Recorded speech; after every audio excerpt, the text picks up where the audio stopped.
Uh, this is a good start to the day. There we go. Hey everyone, how are you doing? We've got Bertle, Leon, Ramono, Inky, Sunsteel, probably a few more in here already. Just chit chat for a while as we usually do. Give people a little bit more time to jump in before we hit into our first song, which is Porcupine Tree. I kind of figure a lot of people are going to want to check that one out. How is everyone doing this Sunday? This is good for me. I'm a bit nervous though. We're trying a lot of new stuff. This is the first live stream on my new workstation. You may remember like 6 months ago, I showed y'all a really tiny computer that fit in the palm of my hand and it broke. And so when I got that back, I had this idea, this vision, that I was going to put Linux on it and convert my entire workstation to Linux. And over the past 6 months, I realized that wasn't going to happen. I got like 90% there, but it was like so many little things. It just never clicked. I don't know what Siat is. I can't tell if that's an I or an L. What's up with my font? Anyways, though, ham, pasta, and meat. Ham is already meat. Is that like hamburger meat, you mean? Welch's or Mott's? I like Welch's. Okay. I think that their nutritional value is a little better than Mott's, but honestly, I'm an Aldi's brand. I don't know what they call it. Oh, Lunch Buddies. That's what I have. Lunch Buddies fruit snacks. I don't think there's any no artificial color, which is something, yeah, no artificial colors or flavors, which is something Aldi puts all over their stores. And these things actually taste like fruit. Granted, I don't eat them too often. They're for my kid mostly. But, yeah, I think those are my favorite by far from a nutritional and taste area. Although they're kind of gummier than than I like. Kind of prefer them to be chewy but not gummy. Steak of kangaroo. Interesting. An Italian plate. I'm hungover and kind of up there still from the surprise party for your birthday. Awesome, dude. Happy birthday. Synapse, glad to have you. Back on topic though. So this is a new work rig. It's the first time we're doing the live stream on it, so I'm kind of expecting things to fail.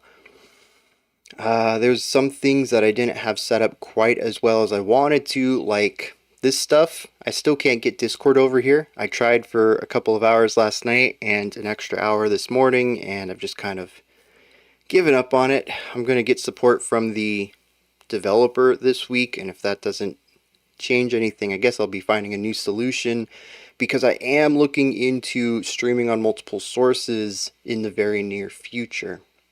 It won't just be stuck on YouTube, and so I'll want to bring in chats from as many places as possible. Just had a home grilled hamburger. Dude, that is delicious. That's the best right there. What else is going on that's different today? Oh, I have a new setup of OBS. You guys can't see it, but it's a fairly new interface. I'm hoping I don't get lost in it. It's going to help in the future. I have to adapt to it. I've made a few videos with it, but this is my first stream.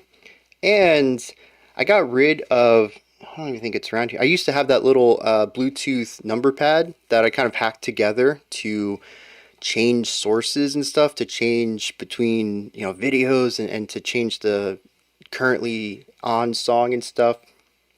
And I've switched to something that's still a bit hacky, but a little bit more visually, aesthetically pleasing. I have like time up here and some computer stats, and all these buttons work. So like when I hit camera 1, yeah. Oh, I didn't know that was going to flip around. It's not quite as cool as a Stream Deck, which I kind of miss the physicality of that. I still think I'd prefer to have one. but I'm a lot more about consolidating ideas. And so this tablet works for like media consumption, and I do a little bit of email work on it, and it also is how I control OBS. So um, I'm I'm pretty happy with it. I've recorded quite a few videos with it already, and this is just the first stream though, so I'm hoping I don't mess anything up. We have Ninja Magic. Is that another name for Ninja Brian? I was going to comment that we've had ninjas last week and ninjas this week, so I think that's pretty neat. I guess, yeah, let's get this rolling, right? Like I mentioned, the live stream chat room in Discord will not get shown up on the side today. However, I am keeping an eye on it. I know Terranekla likes to use it. I think there's a couple other people who prefer to use that over YouTube's chat. It won't show up, but I will comment on anything that's posted there. I figure that's the fairest way to go about it while it sits broken. I guess that's it. Pear, glad to have you. I think that's all the people that came in. Alright, we do have 12 tracks today. Most of them are on the shorter side, between 2 and 3 minutes each. We have 1, 5, 1, 6, and a 7, I think. So we're probably going to run over a little bit, but not as much as if we had 12 full-size songs. Let's dive into this. Kick it off with some Porcupine Tree. This one comes from Ramono. Steve Wilson said this is one of the hardest songs to play live for him and sing at the same time. So, oh, Cards Against Humanity. That's a good party game. Probably missed some of the stream. Mid whales on. Oh, that's fine, man. Enjoy the holiday. Honestly, that's so much more important than the stream. I assume you're with family too, so definitely more important. Enjoy yourself. We're going to check out some Porcupine Tree here with the track Normal. I think it's interesting too that the context was that Steven has a tough time playing this live. Playing the guitar and singing simultaneously, and we're getting a live version of it. So we'll get to see some of the difficulties here.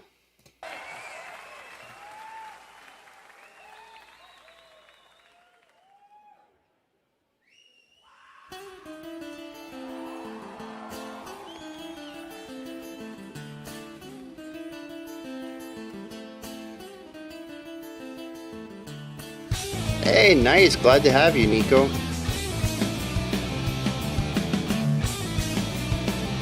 It's a funky little rhythm, but we're still in 4/4.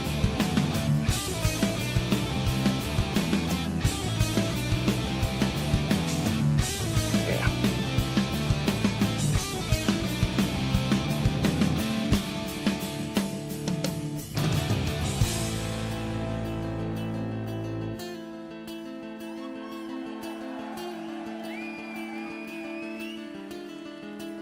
I like the tone of that guitar.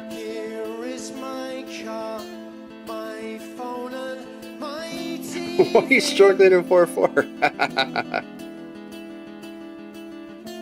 I've got it all, but you can see through me.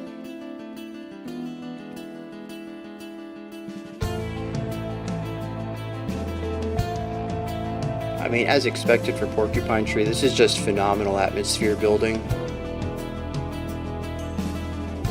It's just dripping and oozing with this ominous feeling.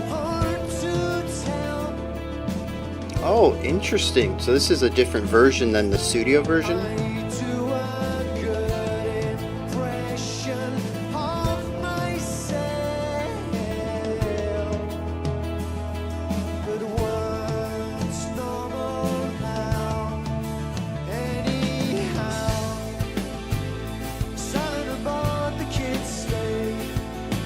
A different song completely, okay.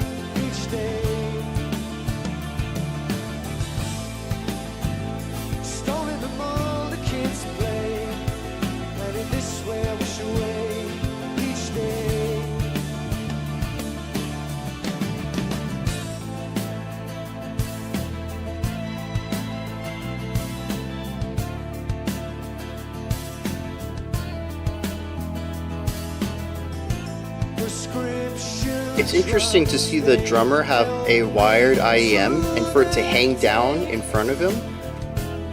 I think drumming would be the one instrument I would not want that at all for.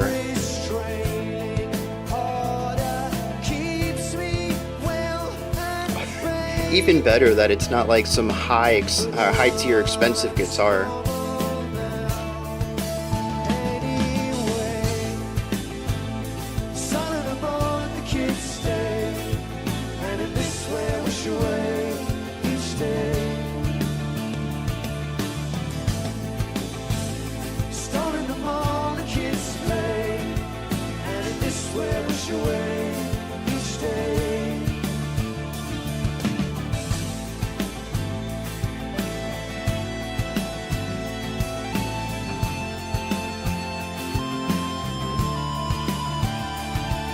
Interesting rhythm on that.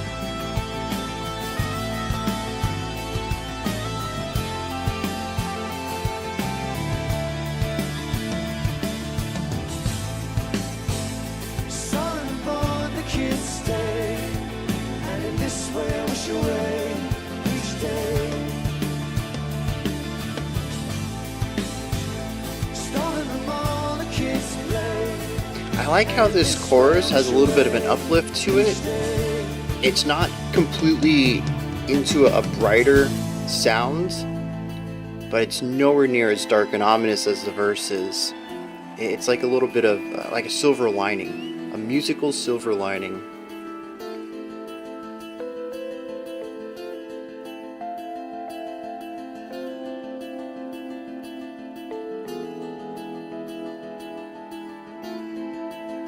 I wonder if it's the grouping of threes.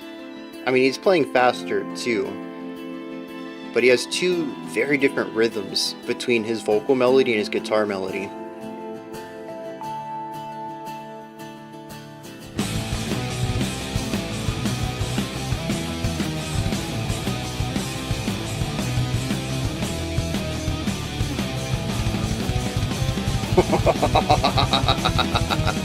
Yeah.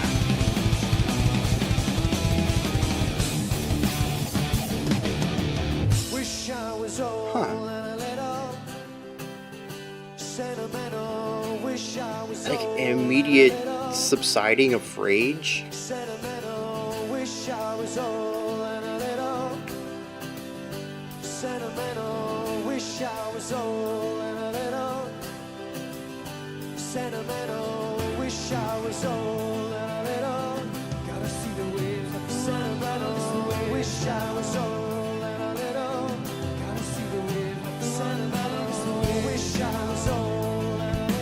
It's also interesting hearing all the polyrhythms from the verse and that bridge and contrasting it with the simplicity of this section.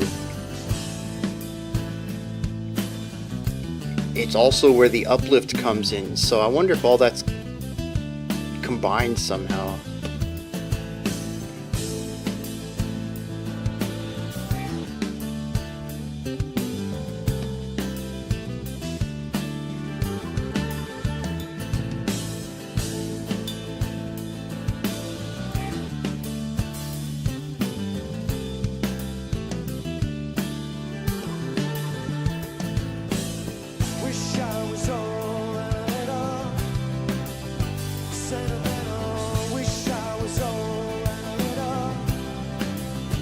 I do feel it's going on just a hair bit too long though, which is an unusual complaint I have for a Porcupine Tree song.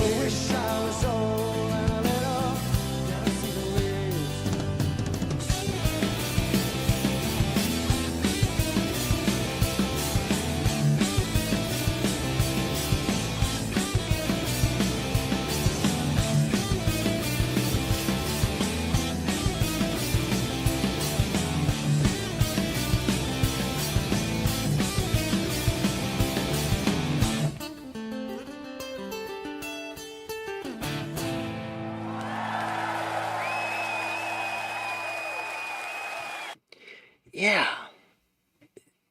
Dang, this is a tough one for me because I like the verse, I like the chorus, and I like those heavier bridges. I just don't know that it's a song that needs to be 7 minutes long, especially with so much repetition to it. That chorus comes in like 5 times and it is just a single line. We do have a variation on it with the background vocal doing the call and response, but the gist of it is definitely felt by the third time around. And so, like, I don't know, the final 2 minutes of the song almost feel like it's too extended. But see, I'm also curious how much of this is because it's two completely different ideas smashed together. Like Ramono said, an amalgamation of another song, Sentimental, and some unique parts that only exist in the live version. Slightly more than an album filler. I don't see. Here's the other thing too, right? So I really like the contrast between the three sections. The ominous uh, uh, weight hanging over the narrative on the verse, the slight uplift in the chorus, and the angst of the bridge. The simplicity that the chorus brings, where these two more chaotic parts, whether it's chaotic atmospherically or chaotic rhythmically, we find this calm, this center in the chorus. And he says that I wish I was older and more sentimental. And there's a clarity of mind. I don't know what the rest of the lyrics are, but at least at that moment, there's an understanding of a situation. And I think the simplicity is supposed to line up with that. But I'm kind of curious where all of this sits with the original song, Sentimental, and if it has these same types of highs and lows and emotional contrast that to me builds a really strong story out of it. It's quite possible I end up really preferring this version to the original, even if I think it does last a bit too long. It depends on how Sentimental handles its bridges and what kind of story they tell with that. They played both Sentimental, which is the one in studio, and then this. That is interesting too. Did they play them at different shows, or did each show in the tour have both versions? Because that would be neat as well, to get an original and a reimagining back to back. Well, not necessarily back to back, but within the same concert. Like a little refresher, and then to refresh that, to use that word in a different light. Both are in the same show. Wow.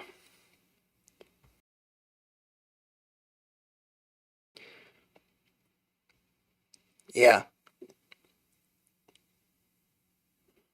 There. I think there's a post chorus and probably one of the later choruses that I would probably cut out. Just tighten the pacing up a little bit because all the sections are fantastic. It just kind of drains on me. I noticed later into the track, I was like, okay, we're still doing this, and I felt the energy that I had at the beginning of the song drained a little bit. I wasn't quite as enthused by it anymore. It sounded too much like Porcupine Tree. It is definitely a very Porcupine Tree track. I'm trying to think if there's any Porcupine Tree songs I've listened to that felt not like them, and I don't think it is. I don't think I've listened to any like that. Granted, I've only listened to like the 8 or 9, 10 songs that y'all have shown me. It's not like I've checked out a full album, but they're definitely a band who do what they do very well. And in my experience, they don't deviate too much from that, which is why I think I like Steven's side project, his solo work, just because I get to see his style of writing, which I greatly enjoy, in different contexts, poppier ideas, electronic ideas, because I do like his writing. I think that's been quite clear over the past half decade. But Porcupine Tree does kind of sometimes feel slotted into a specific sound, and it's nice to explore outside that. They do deviate a lot. Cool. So I've only heard a couple of albums then, or selections from a couple. Given that we've heard so many, I kind of assumed I had a little taste of everything, but it's good to know that they have ways to surprise me in the future. Alright, next up we have Like Moths to Flames, or we would if I did this correctly. Let's see if this works. It does. Very cool. One less thing breaking today. I'm finally getting a hang of this after 129 live streams. Voyage 34 is mostly electronica. Very interesting. Expanding their style without abandoning the core. That makes sense too. And see, now I kind of want to listen to their oldest stuff and see how that relates to my idea of them. Maybe something off their first album and kind of get an idea of where they started versus where they are. This one comes from Azzy, some local talent singing about the pain of being from Ohio. I haven't put this album at the top of my AOT yet, but every time I put one song on, I listen to the whole thing. I mean, that's pretty strong praise. We have the song Like Moths to Flames, the track Paradigm Trigger. Let's dive into this and see what they're bringing to the table.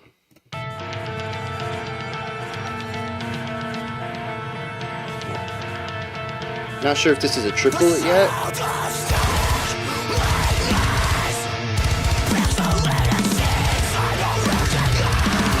Yeah, I think we're in 4/4. Yeah, a heavy triplet feeling for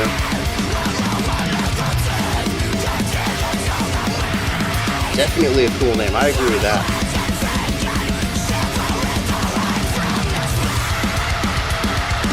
High energy on this too.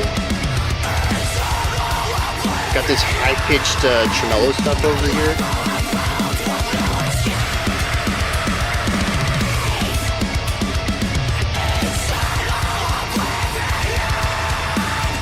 Guitar work is all over the spectrum too.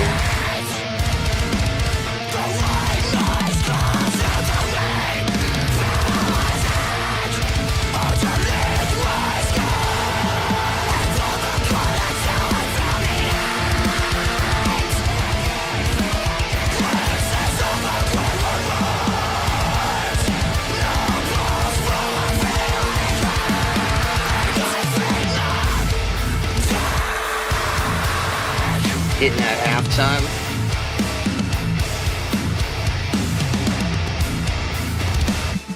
It's interesting how they allow the space to be here, removing a lot of the side sounds going on for a unified approach.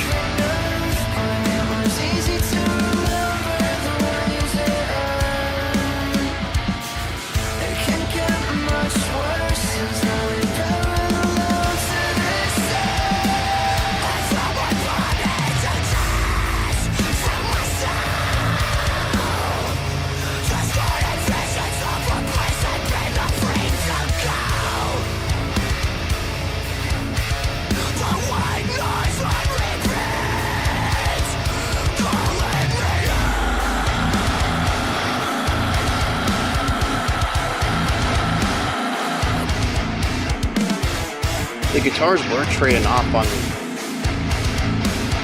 Yeah, I don't think they're doing it anymore.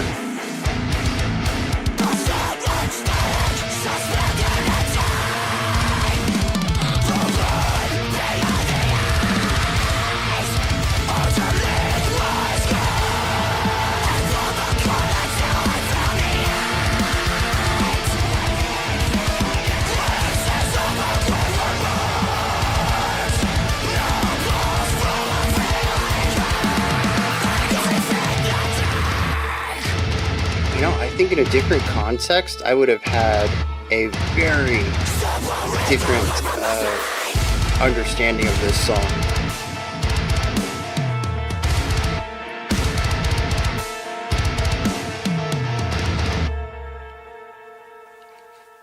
Yeah, I think if I had heard that casually, I would have sort of dismissed it for just being a solid metalcore track. But having a little bit of the analytical side going, yeah, you know what they really excel at here is layers. Did not overstay its welcome. This thing's barely over 3 minutes long. So I noticed in the chorus, is where I really picked up on this, is that there were 3 different guitar lines going on. One was just chugging. It was a single chord, just kind of holding down the foundation, giving these rhythmic bursts, and then space. This is very texture and rhythmic based guitar writing, which is something we often hear in metalcore. But on top of this, panned off to the left was this tremolo picking. Just this constant playing. Sometimes the notes changed, they had little runs, sometimes they stayed on a note, pedal tone style, and this gave it a lot of texture also from the constant attacks, but also a very atmospheric feeling to it. And then there was a third guitar that was absolutely tearing it up with these riffs. Kind of memorable, I think, if I could have really focused in on them.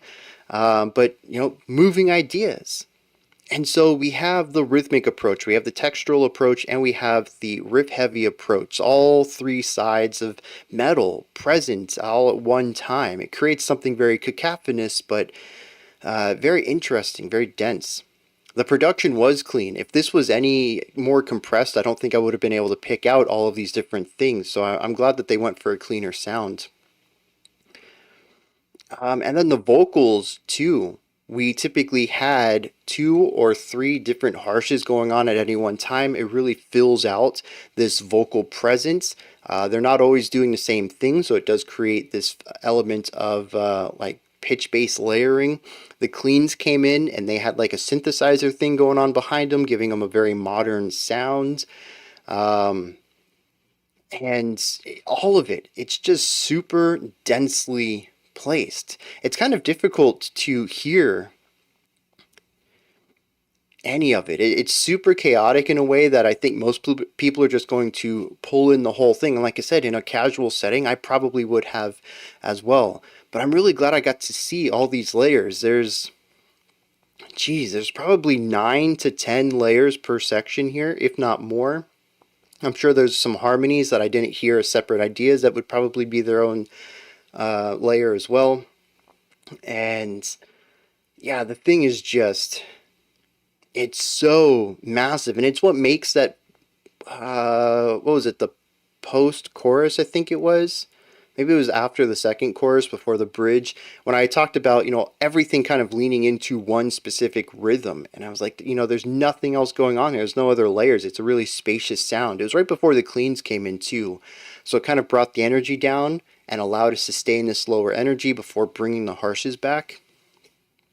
But yeah, this whole concept of densely layering things, it works very well. It's a different kind of controlled chaos, but I think I would still use that phrase here. It doesn't really sound chaotic, but when you see all the layers, all I can think the whole time is, how is this not falling apart? There's so many ideas, and they're all given equal weight, especially with the 3 guitars. It really is fantastic. I'm gonna have to check out more of that. I don't know if Azzy's in here, but I'm gonna have to thank them for that. And the thing is, it's a name I've seen before. I'm pretty sure it's been posted in the Discord. We might have even checked him out in the past on a live stream, though. I don't think we've done a full reaction, but yeah, I'm kind of sold on this. It is kind of deathcore. It does get into that heavy technical aspect at times, but it sits on that fine line between metalcore and death metalcore. Such a fine line between that. Genres getting blurred together. What a very 2020s thing to do. Alright, we got some ninja magic here. This one comes from Beaute. Nano War of Steel made me think of another funny power metal song. I hope you like ninjas. So Ninja Brian, oh no, that wasn't Nano War of Steel, was it? What band was that? Anyways, it all slightly influenced. We have comedy band requests influencing comedy band requests, so we're going to stick with that. Yeah, right? Moths to Flames. Like Moths to Flames. I don't know, it's very familiar to me. Third music video today. Very popular with these. Let's dive in, see what's going on with Ninja Magic, The Way of Life. It's a 240p video from 18 years ago. Enjoy. My son, in these medieval times, the only way to survive is to learn the way of life, the way of the ninja.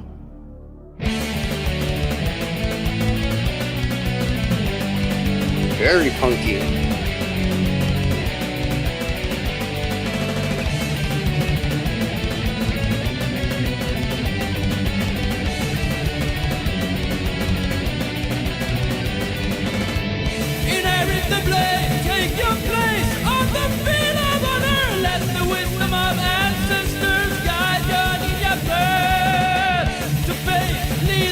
So the vocals are saying power metal, but the guitar chords are telling me punk.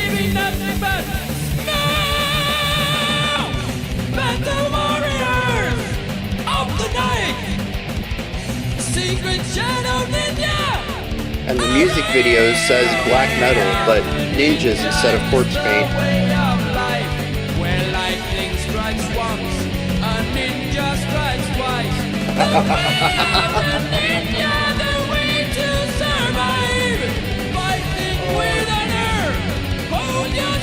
Oh, that's so good. To conquer Earth, fire and wind, you must be one with the universe. On the road of justice, ninjas unite. Reach into your soul and find the source of true power. Live with honor and die with pride. Battle warriors of the night. Secret shadow ninja. Alright.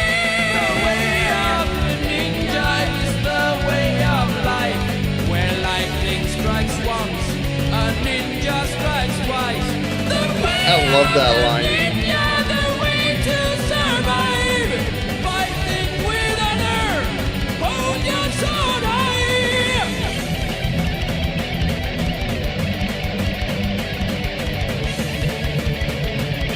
Are punkier chord progressions common in folk metal? Because everything else says folk metal except the chords in the verse and chorus. Because it's solo. This is folk metal, definitely, or power metal.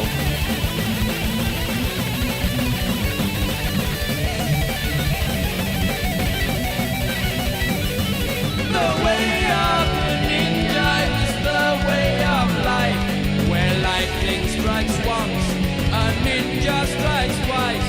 The way of the ninja, the way to survive, fighting with honor, hold your sword high, high, high.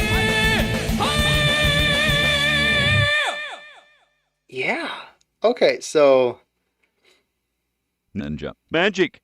Ninja Magic. www. they seem like a fun bunch of guys. Jeez. It's obviously a bit rough. The video came out 18 years ago. I assume the song's even older than that. Well, I guess it doesn't have to be older than that. But the idea of the bedroom producer, especially bedroom produced metal, I don't think was necessarily as big of a deal. Back then, it was probably a bit tougher. And so I think they did a great job for the resources that they probably had access to. And the thing here, too, is I can hear how it got up to like 85% as far as production is concerned. It's the little steps that would have made it sound professionally produced. But the vocal layering sounds really good. The guitar balance is really great as well. The vocals are a bit too loud. The drums are a bit too soft. But again, those are the little tweaks that would have really perfected it. A lot of the big sweeping ideas here, though, are solid, which I think is very cool. Also, aside from the overall amateur sound, the production of it, the guitar work is solid, the drum work is solid, the vocals are really great, actually, a lot better than I expected given the production of the guitars coming into it. I was kind of expecting something a bit weaker, but the dude's got range, he's got power, good airflow, great vibrato. I really hope Ninja Magic kept going. Or if nothing else, that the vocalist kept pursuing his craft, because there's a solid foundation here. There's a little bit of weakness here and there, but they also looked a bit younger, which is just to be assumed that there's always room for growth. And so, I mean, 18 years is a long time to really perfect a craft, and like I said, those vocals are strong already. And then the only other thing I have to say, though, is it's definitely power metal, but those punky chords in the verse and chorus really throw me off. I don't think I've heard anything like that. which is just cool in and of itself. I don't think I have anything wrong against it. It's just totally unexpected for me, and I don't think I've ever heard belted vibrato power metal lyrics with those punkier guitar chords before. So that was just, it took me a second to get used to that. Powerdy. Yeah, it's very powerdy. Very much like power metal. I agree with that. I also enjoy those lyrics where lightning strikes once but ninjas strike twice. It's such, oh man, that is such a good lyric. It's almost so, I don't want to say it's lame, but it's definitely one of those things that you would write as a teenager or a young 20-something and think it sounds really cool, and then you grow up and you're like, actually, that was rough. But like, I think there's something really earnest about it that I like. It kind of comes around from a bit cringy to, I don't know, to good, kind of campy, right? A good kind of campy. Yeah, I enjoyed it. Very catchy. It also gets in and gets out really quick. And it does what it goes out to do. Oh, the guitar solo was nice as well. A very little bit sloppy, but I don't know. It wasn't enough to distract, and it had nice pacing to it as far as a speed at this song at this tempo. So yeah, I enjoyed that. Cringe in a cute way. I can go with that. I can go with that. All right, we got Violet Pony up here, so this is going to be interesting. This one comes from Inky. Violet's been doing a new cover of this song every Christmas Eve since its first release. Originally a very bare-bones Christmassy trance track composed on her early teens. This is her 12th take on it. So that's an interesting concept all by itself. To continue to remake or add on to modify a song and have these yearly snapshots of it. Never a final draft, but a version, a yearly compile of where we are at the moment. I like that. Totally deliberate cringe with lots of tongue-in-cheek. Yeah, I'm pretty sure they knew what they were doing. Like I said, maybe some lines, just given the age, they were like, yeah, that's awesome. But they know that they were having a fun time. And I think it shines through. Her songs tend to move all over the place, but the original is 5 minutes of the same chord progression and one synth solo. So this feels like an exercise in working with very little material. So building off of something super minimal into something densely layered? Let's find out. See what Violet Pony is bringing to the table with No Matter What.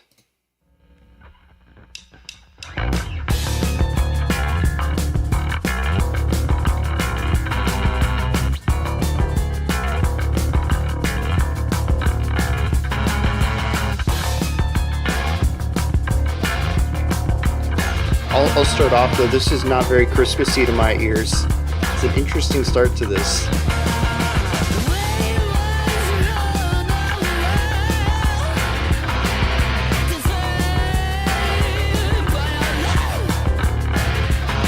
I don't know if it's atonal or just chromatic on this synthy string thing on the left.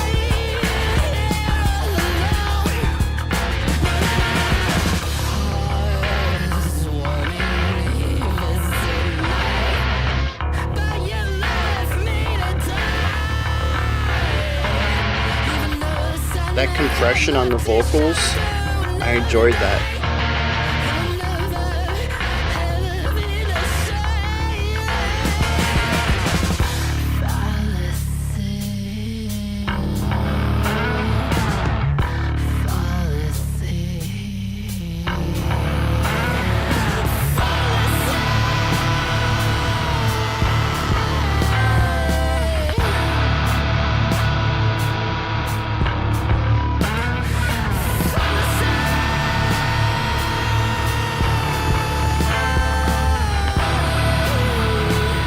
What's the original?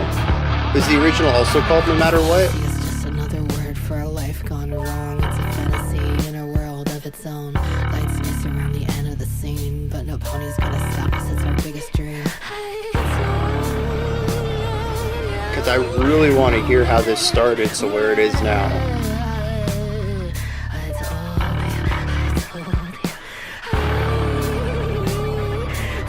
Alright, I'll have to check that out.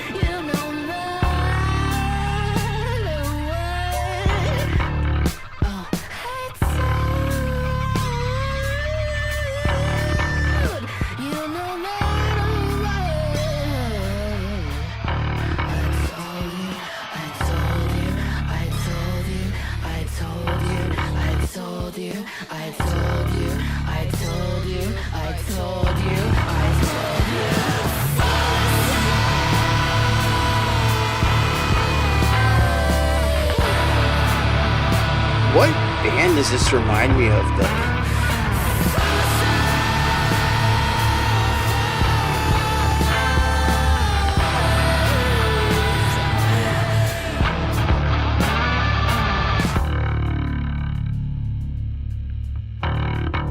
Oh, Sonic Youth is actually a really good one. It's not what I was thinking, but that's very accurate.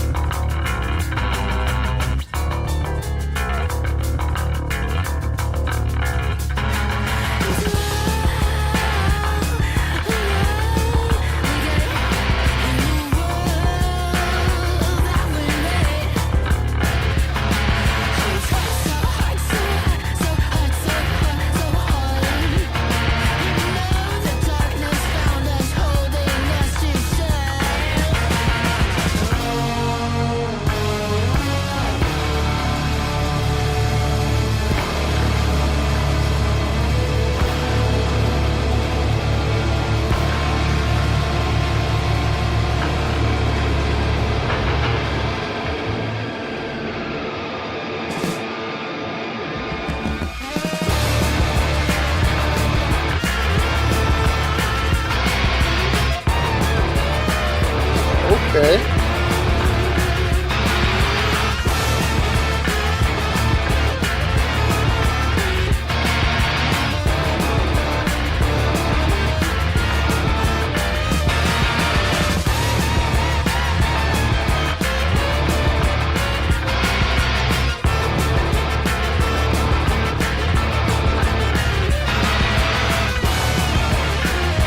Oh.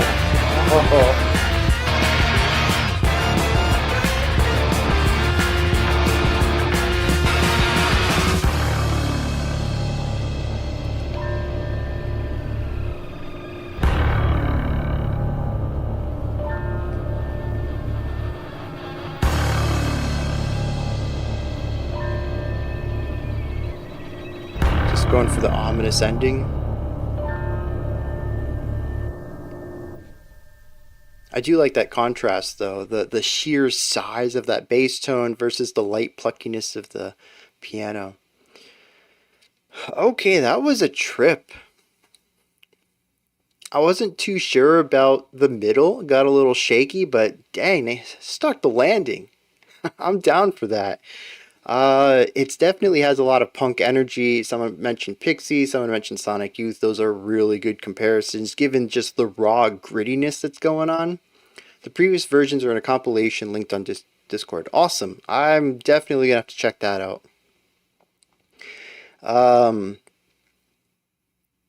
The heavy compression on the vocals, I think, works really well with the sounds of the rest of the instruments. It could have felt really out of place, but it was actually a really inspired choice. There is that atonality or chromaticism going on the piano on the left during the verse. I'm still not too keen on that, but I do think that it adds a level of uncertainty or absurdity, maybe just something out of place, but dangerously so out of place. That adds to the general dark vibe everything has going on here. So I do think it works out in the end, even if it gave me goosebumps, which is probably the purpose of it, right? Send a little shiver down your spine. The bass just sounds phenomenal. The vocals are catchy. And actually, Korn is a really good one too, given the bass presence and the punchiness of it and the overall eeriness. It's nothing like them, and yeah, I totally see that comparison. This is not a Korn song in any way, but Korn inspired, maybe. Yeah, I could get behind that. I liked the spoken word section. I remember the last time we checked out Violet Pony, was that Carousel, or is that the album it came off of? I really liked the rap section. I thought it was really impressive that they had their clean vocals, harsh vocals, and were such a good rapper as well, not just performatively, but linguistically, too, the poetry of it. And then, of course, going back into the A section and throwing in the sax, which I thought the sax was really well done. I thought Violet Pony was an electronic artist. I kind of figured most of this was synthesized in some way, but that sax, the way it was played, sounded way too real. I wonder if Violet can play the sax or if they hired a musician to play on this track. I don't know. There were parts of it that sounded like a synth, but then there were other parts like, actually, dang, that's, I don't know how you would pull that off digitally. Erratic darkness. Yep. Glad you enjoyed despite the repetition. I was like I said, got kind of rocky in the middle, and I think a lot of that was the repetition of stuff. But like I said, it just pulled off the ending. Just not pulled off. Pulled the. What am I trying to say here? They stuck the landing. It ended on such a high note that any of my non-serious issues with it up to that point were completely null and void. I think it's a synth. She credits where other artists are featured. That's wild then. The way that she has those specific tongue stops, where you don't put the tongue to the roof of your mouth, you actually put it on the reed of the instrument to get a specific stopping to the note. And some of the ways that she kind of gets airiness out of it, almost like she pushes air through the instrument without buzzing the reed. There's so many little intricacies that, again, aren't things I would expect from a digital sax. But I mean, this was made in 2023. The digital libraries we have today are they're really amazing.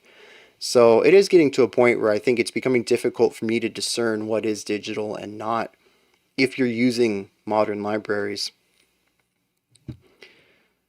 Which is just, again, it's a skill all on its own. It's one thing just to play the keyboard and to hit the chords or notes that you want an instrument to make, but it's another thing to manipulate the sound and to change the articulation and stuff, where, playing the instrument would just be, it's an extension of your body, but here you'd have to know what key to change the articulation. You'd have to modulate them. There's so much that goes into it that would just be muscle memory playing it physically. So it is an entire skill set all on its own that's also as impressive.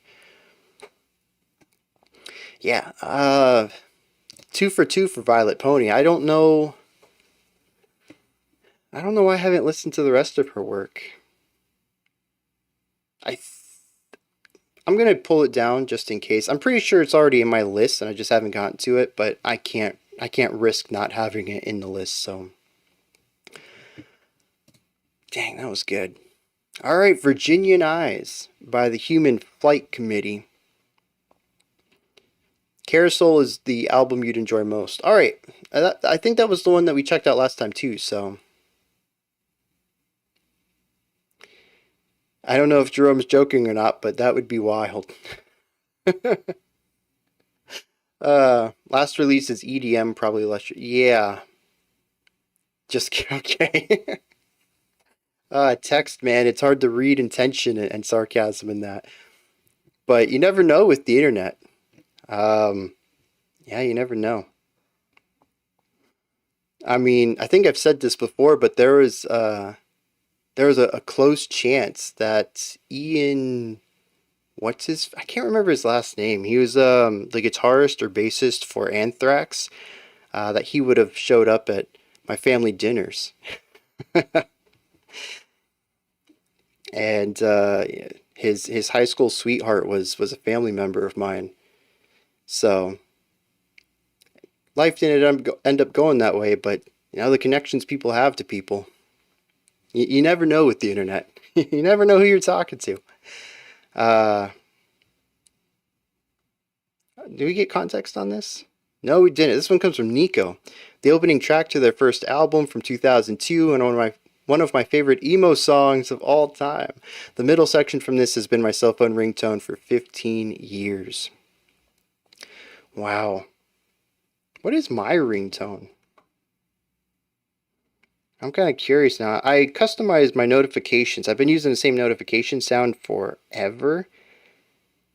I have the Smash 64 baseball bat hit for notifications and the classic Street Fighter 2 Sonic Boom soundbite for text messages.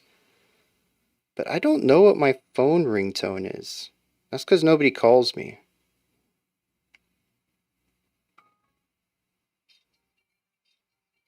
Oh, it's just some generic built-in sound. I should rectify that. I want to be able to say in 15 years that I've had the same song ringtone for 15 years. That's pretty cool. Fun emo. Lame. Come on. Production might be a bit rough as it's early 2000s. Yep. I've just come to expect that with some of this older music. And when I say older, I mean like 2000s, because production hit a point where like everything was clear for a while, and then the 2000s were like, no, everything needs to be gritty and heavy and weighty, and just even in radio rock, the compression got skyrocketed. So definitely a product of its time. Let's dive in, see what's going on with this.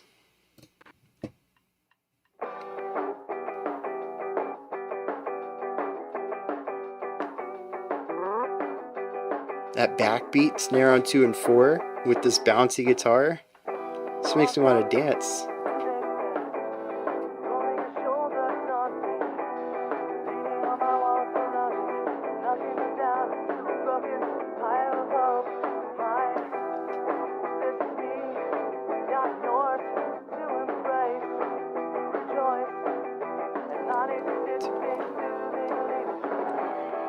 Oh.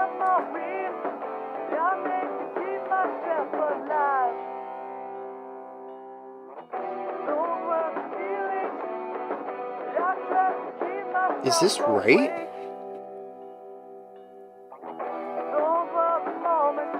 Right, I'm waiting for it to open and it doesn't. There we go.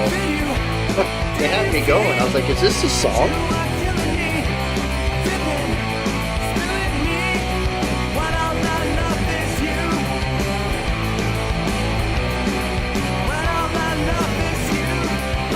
It's actually not as badly compressed as I was expecting given your description.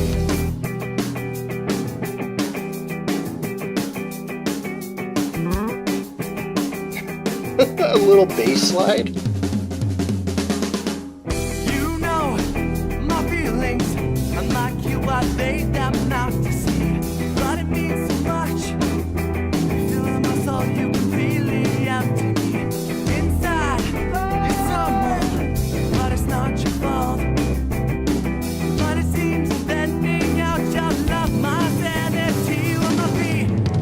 You come to realize the things I thought I saw in me.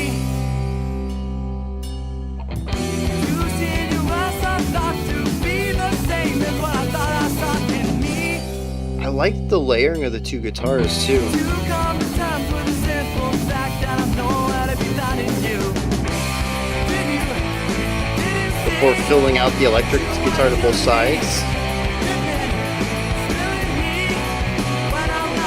Where's the bass? Is the bass center doing the same thing that the kicks are?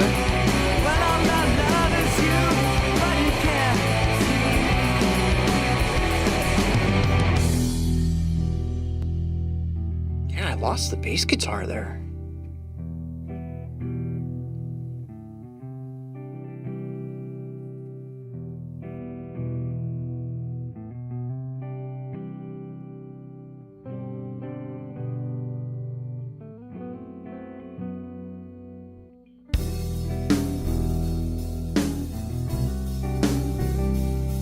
Okay, that ended up being a very different tempo than I was expecting. Dang, Taco, shots fired.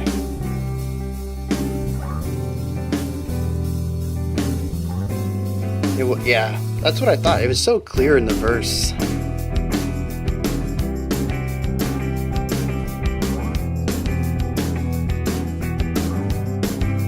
Very moody atmosphere though on this whole track.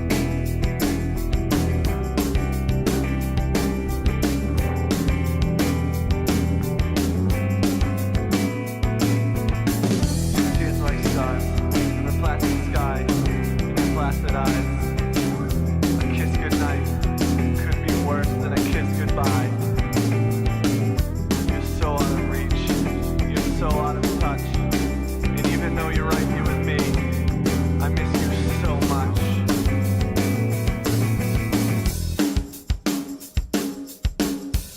That's the thing.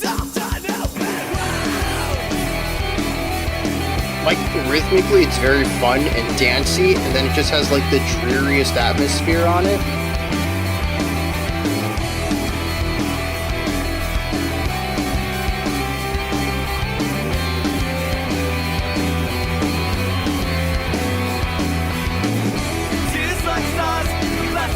I kind of figured it was a joke. Some lighthearted riffing around here is fine.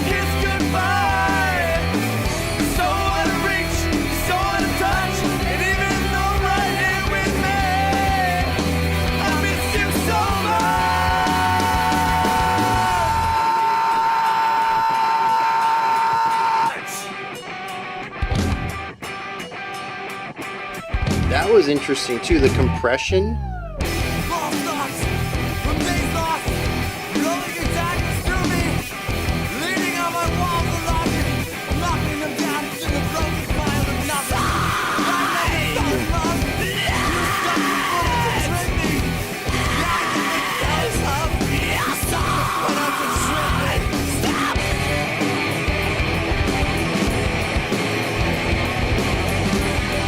Was I muted?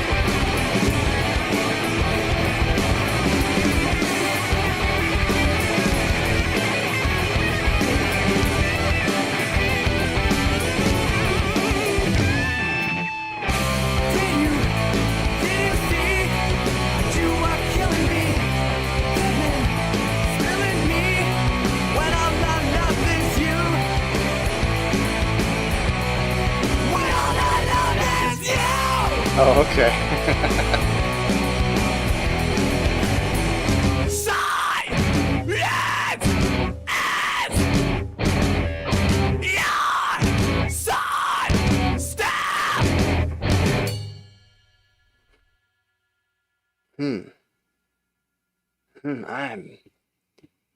I'm a bit torn on this. Raven's Agony.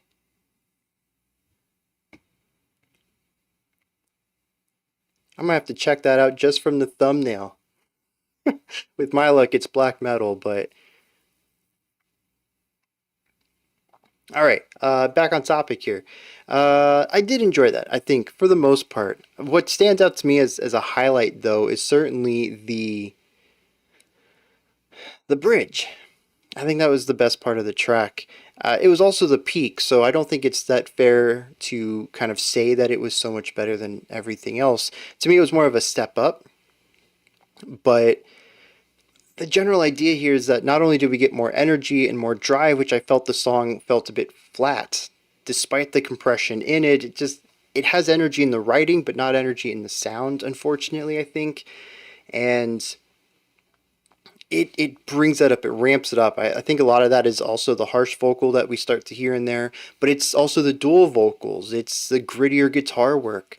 It ends up feeling a bit more diverse to me and electrifying, and I wish that we had heard the dual vocals elsewhere in the track, especially on that final chorus, just to keep that energy up and take us to the ending. I like the guitar sound when it was grittier. Okay.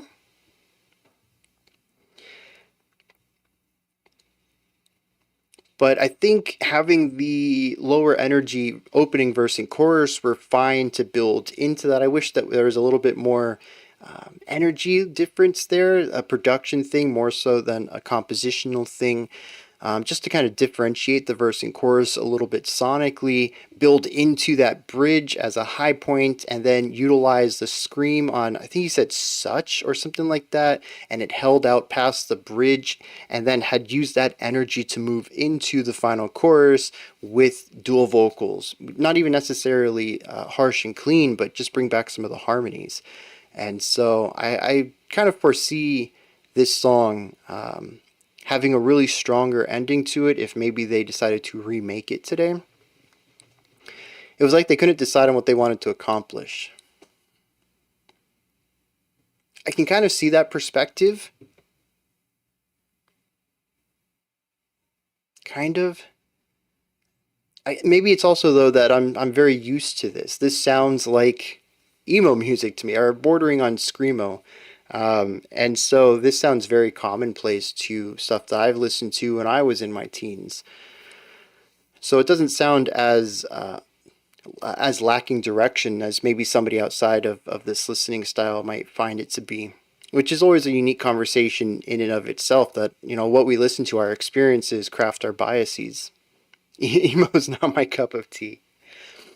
Yeah, emo actually has a lot of cover with grunge, which is probably why I found out I enjoyed grunge in the past, I guess the past decade or so.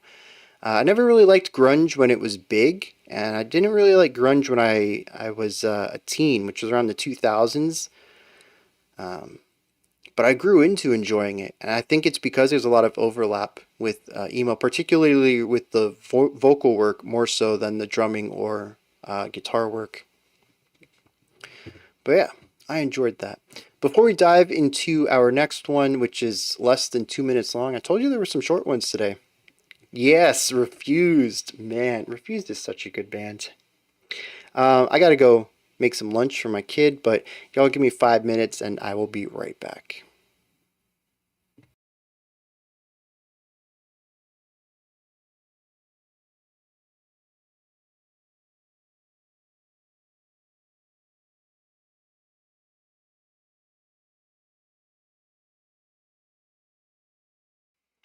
Hello, welcome back. I appreciate the patience, as usual. What did I miss? I missed a lot. Oh, Ramona wants to have breakfast. I don't know if they're still here, but enjoy the breakfast. Smelled like Teen Spirit? I don't think so. Dinner time here, but just had lunch? Wow. That is a late lunch. We'll eat something too now. I keep watching. Awesome. Alright. Pre-paint work? Alright. Yeah, I don't know what pre-paint work is either. Don't you just open it and stir it and paint? Unless you're like amping yourself up to do it. Because I find painting very boring. So I would definitely need time to,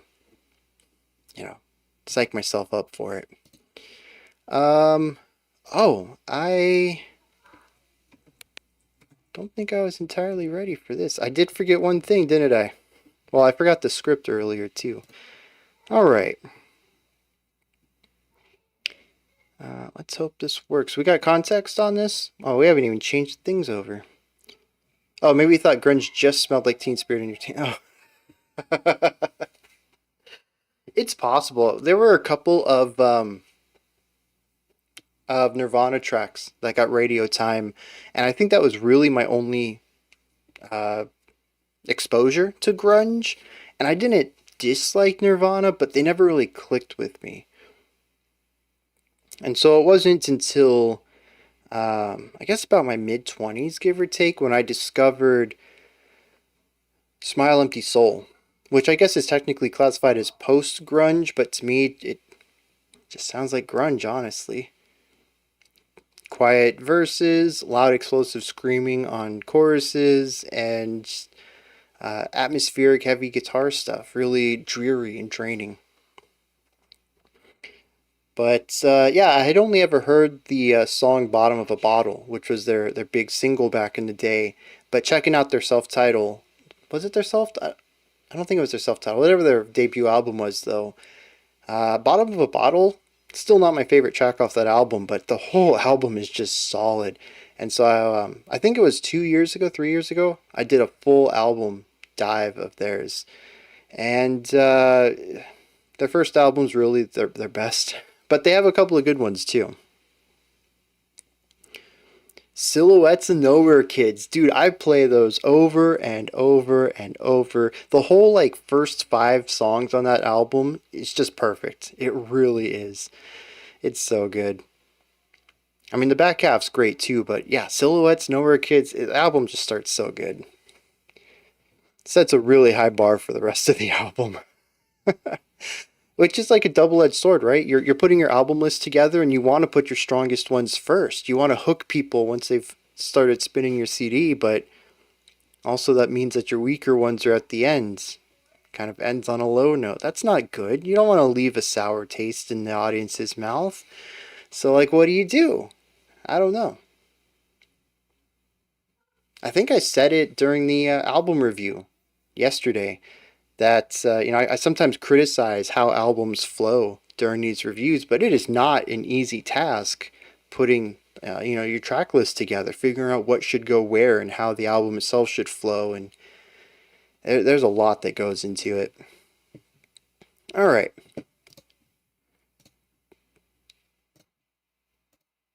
We got that going. All right, let's see if this works. Do we have context on this one? It comes from Kipper. Going to go with a short one this month.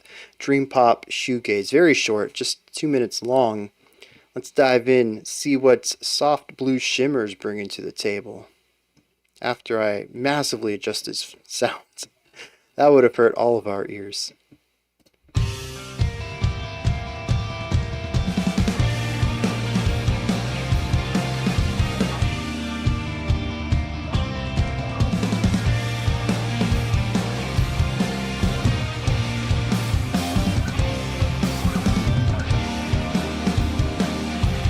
Yeah.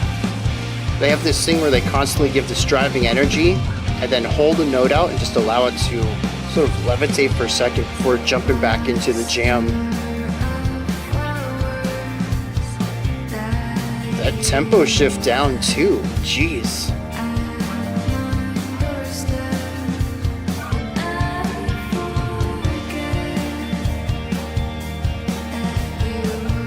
I think the drum pattern's the same, it's just a lot slower.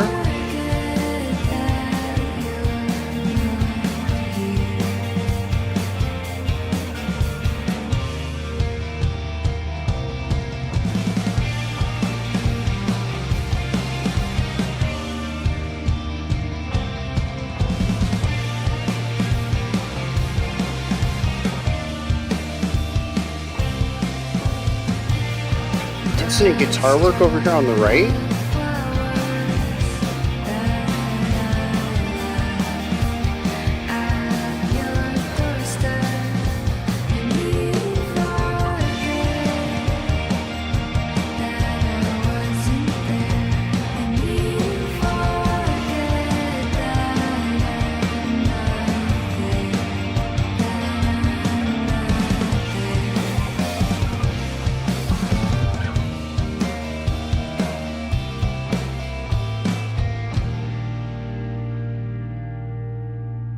Yeah, solid track right there.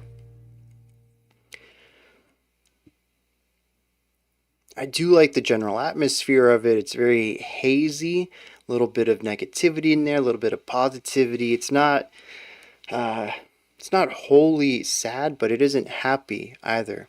It sounds straight from 30 years ago. When did it come out? 2020. 9 songs at 34 minutes. Jeez.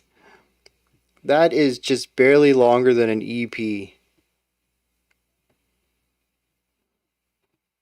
But, this song does what it needs to do. It gets in, sets the atmosphere, the vocals come in, they craft a slightly different atmosphere, lighter, softer, slower, drop the story, they do back and forth on this, and then they get out. It's another song today that I think is paced very well, if not maybe just a bit too fast, but certainly does not leave me in a place where I'm wishing it was any shorter. The impossibility of making an album that comes off flawless on first critical listen, yeah, it's real tough for sure. I was trying to make a metaphor to other mediums, but I don't really know that there is. Even if you were going to do a collection of works, a collection of paintings that you've done, the hardest part is selecting them. You still did them in a linear order, and that's the way they're going to be presented when they were finished by. So, yeah, there really isn't, I think, any other medium that has such a difficulty in being perfect or flawless in any way on a first listen. Like film, there's so many films. People are like, yeah, that's 5 out of 5. I fully enjoy that. You go on Rotten Tomatoes, and I'm sure you'll find a bunch of 100% reviews, even from first-time watchers. Yeah, watchers. But music, I think music's just more difficult, and I think part of that is just the abstract nature of it, especially if you divorce words from the music itself. It's very much about what you get from it, which means it requires more to be put in from the audience. Yeah. Yeah, I agree. Reminded of cardigans. For some reason I read cardiacs and I was like, how? Yeah, that's my reading comprehension down the drain though. But yeah, I haven't heard cardigans. I don't know how accurate that one is, but if cardigans was like this, I probably would enjoy them because I did like this. It sets a nice atmosphere, nice tone. I like the contrast of it, the movement of faster to slower, from heavier to lighter. The vocal production fits really well with the overall haziness of the track. I mean, it's shoegaze. It does what it does very well. I don't think there's anything in here that sells me outside of it being shoegaze. Nothing that really elevates it amongst its peers, but that doesn't mean that it isn't worth listening to either. It's a really solid track. Alright. Next up we have Cory Wong's The Sorcerer. I kind of hope that this is also a bit tongue-in-cheek. This one comes from Wormy. A chill Sunday drive punctuated by seeing someone following you in the rearview mirror. Is that what The Sorcerer is about? Let me double check that. That seems like an interesting comment for this. Yeah, that's what Wormy wrote. Okay. Let's dive into The Sorcerer then and see what Cory Wong is bringing to the table for us.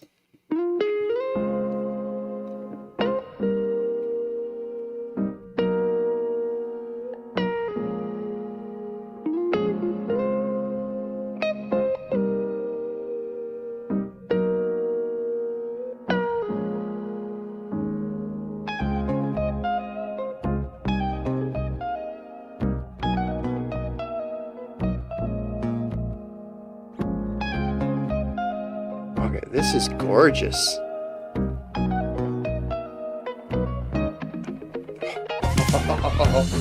Yeah.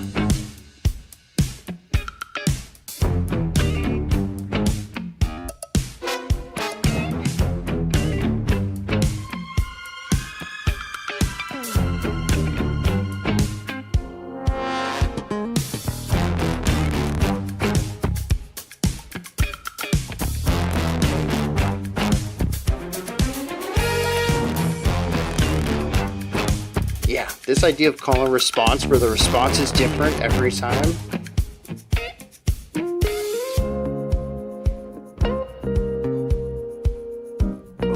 Yeah.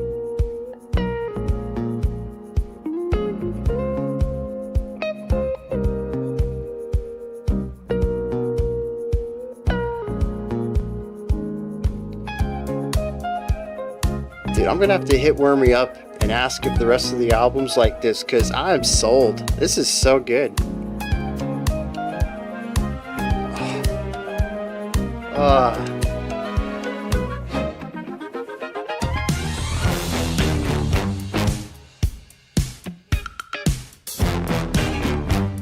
I get the idea, though, of it being chill and then ominous.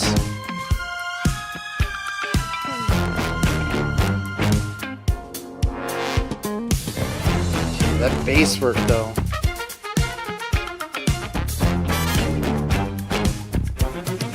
Oh, alright, that's all I need then. One recommendation. Because this song's selling me on everything already.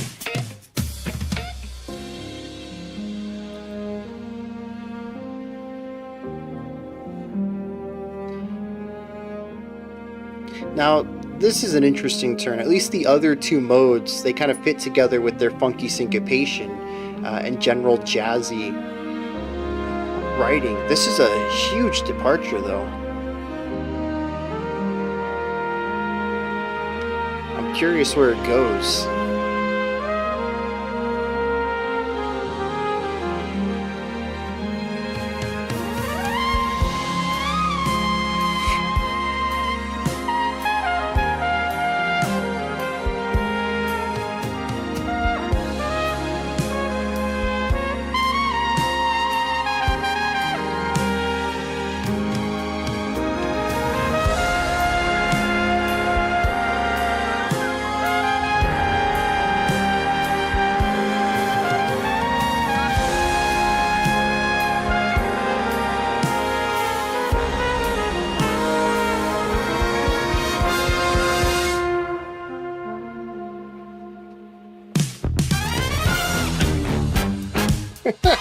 What does that bridge have to do with anything? For anyone wanting to see that a bit clearer.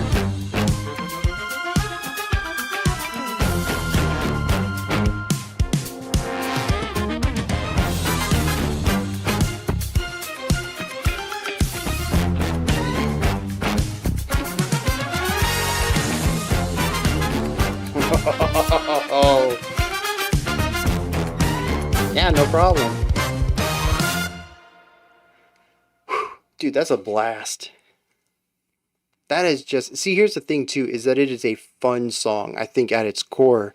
But that doesn't make it any less complex. They didn't have to sacrifice anything for that sheer joy that I get while listening to it. There's so many little decisions too. The subtle tempo shifts, the call and response having the repeated the repeated call, and then a new response every time, making it feel linear yet repetitive. The funky groove just being everywhere is so infectious. Fantastic introduction for tomorrow and looking at Infectious Grooves Week. I like that we got to kick this week off with some Cory Wong. Dang, all the tones of the instruments, the trumpets were so clean. Dude, even on those high squeals, just this clarity of pitch. Fantastic stuff. The low brass having that massive tone, the bass being meaty and punchy. I mean, everything is just so crisp. The production in general, having all the instruments have their own places, and it feels like this whirlwind of sound. The instruments come at you from all directions. I would love to have, and it's typically kind of gimmicky, I think, but having the 360 spatial production that Apple has on some of their songs, I'd love to hear a spatial rendition of this. Almost the idea of being in the middle of the band and having all the instruments surrounding you rather than them being on a stage in front of you. I think it would add so much to this. Or it might also be really gimmicky and not fun at all. Maybe I'm just misimagining that.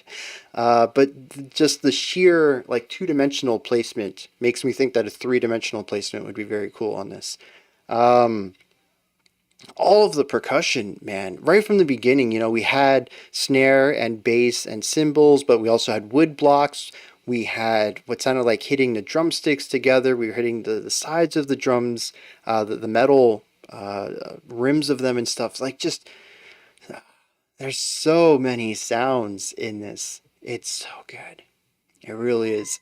And too, was there like a melody in here? To me, it was just like a lot of call and response, a conversation of sorts, more so than a song, if that makes sense to word it like that. But I was just along for the ride the whole time, that it never really even dawned on me that it felt more conversational than most music. And when you just mix that with the infectious groove, I really don't care. I just enjoyed my time. It's rare for me just to have this stupid, goofy grin on my face for an entire runtime of a song. Although, there was the middle part. As much as I love that style of writing, and kind of mad I can't remember what movement of classical it is. It's one of the more recent ones, the one that came just before modern. Dang, why can't I remember that? Anyways, it's beautiful writing, regardless. I just don't see how it fits in all of this. It's an interesting direction for the song to go, and I think it works well in isolation, but I'm just not too sure of its purpose within the larger whole, though it does have a nice contrasting element to it, to kind of take the energy down a bit and find something a bit less funky and a bit more straightforward. It's a beautiful, beautiful section, and it allows the funky punchiness to come back in and hit hard. But I don't see its connection yet. Maybe a couple more listens. All right. Next up, we got some Speed. Don't Need. This one comes from Christopher. The group's from Sydney, Australia. I guess that's all the context we need on this one. With a song called Speed, though, I think I'm good. Let's dive in, see what's going on with Speed with the track. I love the rhyme. Don't need.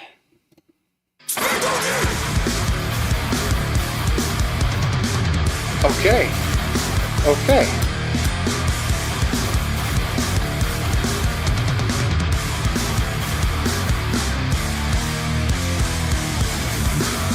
When you show love, you can't look back.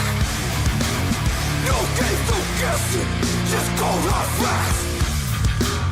I give it all away. Oh, interesting layering.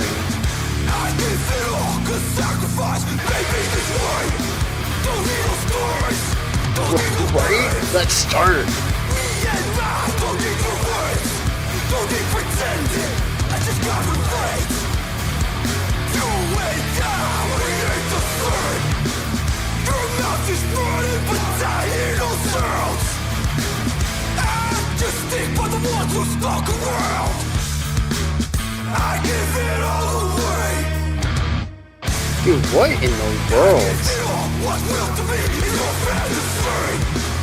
Don't need no stories, don't need no games. Me and mine, don't need no words. Don't need pretending, I just got relate. Me and mine, you and I, we ain't the same. Yeah, the rawness of the playing, the intensity of the vocals. I also get a very 90s feel out of this. Don't waste your breath on me. You're just playing me now. I don't need, I know my team, one word, S-P-A-A-T. Spray. Very Rule of Cool guitar work.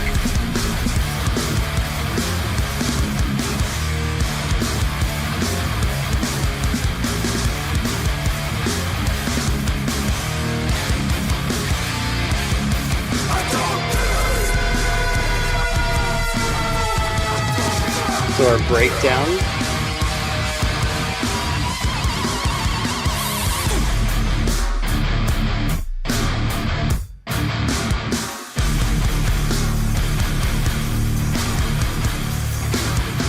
If you do not have style, if you just say, well, here I am, you know, as a human being, how can I express myself? I thought that was the end of the song, but interesting transition into, oh, the ending.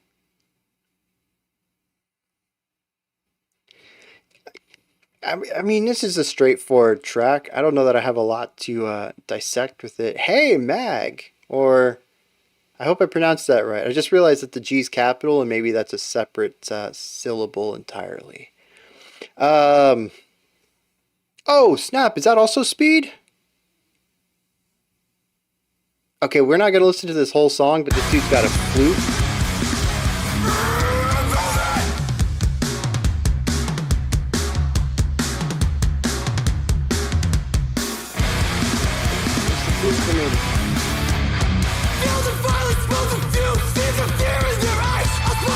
And here?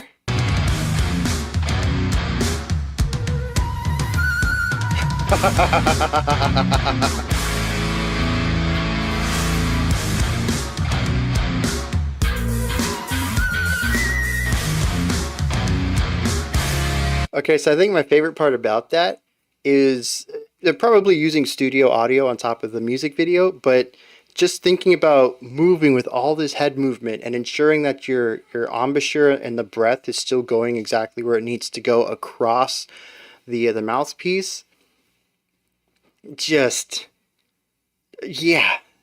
At least it tells me this dude he knows what he's doing. He didn't just pick up the flute yesterday and learn this one trill. He's got chops for it. I think that's wild. I love when stereotypes are broken like that. This song is called The First Test. It came out 2 months ago. If you're wanting to check out more of that hardcore flute work. But yeah, it's one of those things where you just don't expect. Like, it's such simple caveman style of hardcore. This would be metalcore, right? It's very metallic, but it has that simple punk vibe to it. But yeah, it's like it's such simple, aggressive caveman music, and then this guy busts out some wicked flute chops, and like, wow, it's not what you expect. The image is totally different. But I like how that little trill line fits into the atmosphere of the section too. Wild stuff. Definitely has a bit more depth than I was expecting. I'm glad I saw that thumbnail. Like I said, I don't really have a lot to touch on this though. It's just very aggressive in your face music, simple riffs playing around with usually just one or two simple chords, sometimes a third chord thrown in there for a little bit of extra movement. The drums are not polyrhythmic or anything. They're just laying down that back groove. They're shouting on top of it. There's really not much in the way of melody. They got the group vocals. Dude, it was a wild twist. There was a thumbnail where the vocalist played the flute. I went and checked it out, and he does it in the middle of a hardcore track. Absolutely bonkers, man. Wow. But yeah, so like, it's a straightforward song. It does what it needs to do. It's aggressive. There's a little bit of vocal layering. We had the clean vocals in there a little bit. I like how they try to spice things up a little. Yeah, dude, totally worth rewinding. And I love that YouTube does that. It's one of the things I always miss whenever I go watch a stream on Twitch and Chad is talking about something. I'm like, dang, I missed it. It doesn't have rewind. You have to wait for the VOD to go up. That might not go up for a few hours depending on how soon the stream started. YouTube's just like, yeah, dude, check it out. Check whatever you want out. I will say this, though. I have no intention on going to one of their shows. That was intense. I mean, I've heard of crowd surfing, but these people were crowd walking, just stepping on the people in the front of the crowd. That's not for me, man. I enjoy a good mosh from here and there. Maybe. It's been a long time since I've been in a pit. Maybe my body's getting too old for that. But yeah, getting stomped on, that's not my idea of fun. The hardcore moshing with like the ninja kicks and the flailing of the arms, I don't know. It's more intense than I could handle. I think I'm a bit more mellow than that. But I mean, who am I to tell people they're not allowed to do what they want? I assume people were having fun with that. I meant to hit the next tab and I didn't. A simple circle pit. I am right there with you. Let me bounce off of some people. Let me get thrown around a little bit. I'm not looking to have feet on my shoulders or my face. Like that takes it a bit too far. Ah,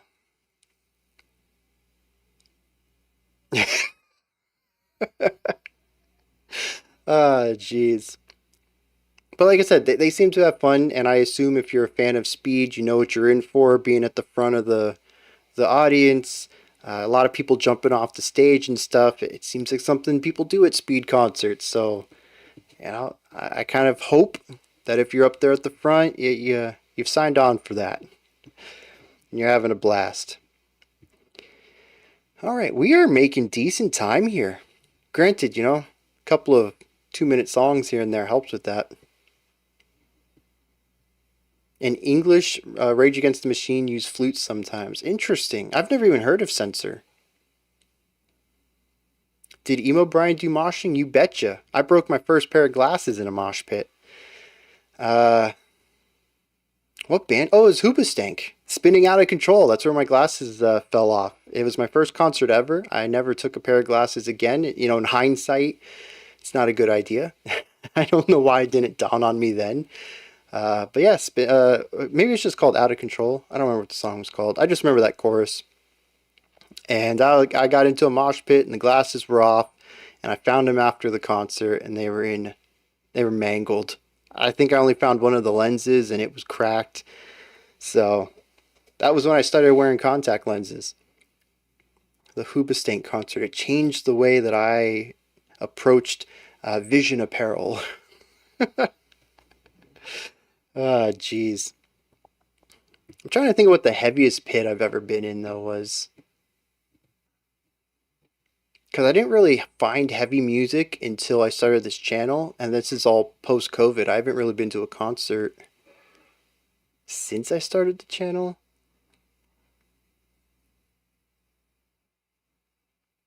I guess Ginger would be the heaviest band I've seen.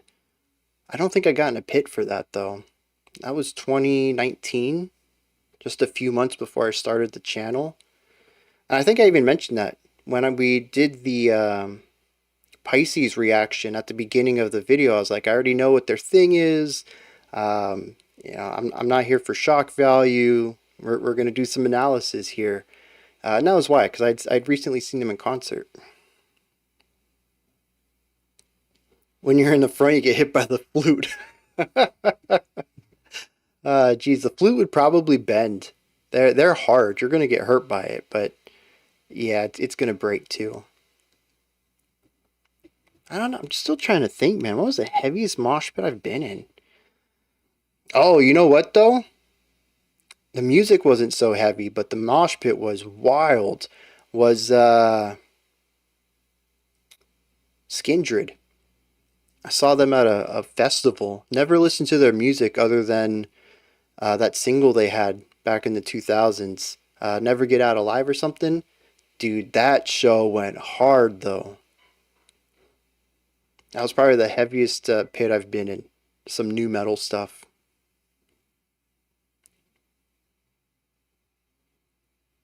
Dang, I don't think I've been in a traditional metal pit, though. I might have to change that. Alright, what do we got next? Oh yeah, Kowloon Walled City. I don't know anything about this.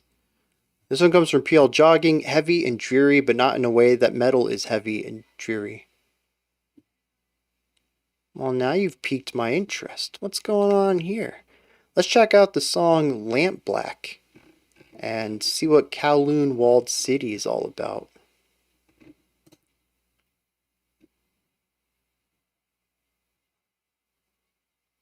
Oh yeah, I muted it. I was like, what's going on here? Here we go.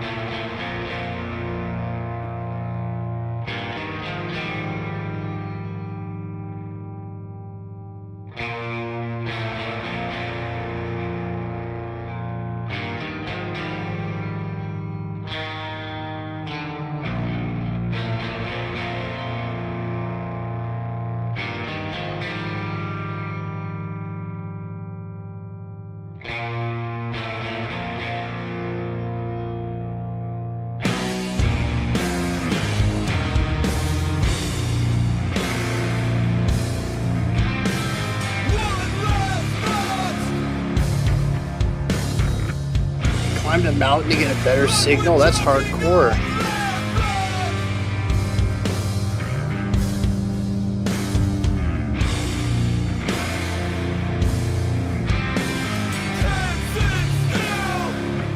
The vocals are interesting. The music reminds me of doom metal, but brighter than usual.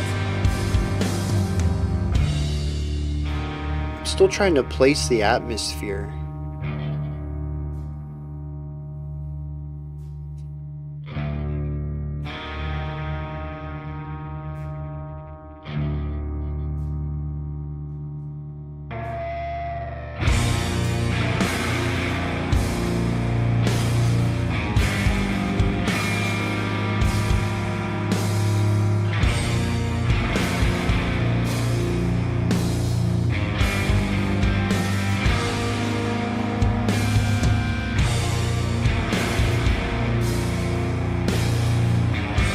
I haven't quite figured it out either.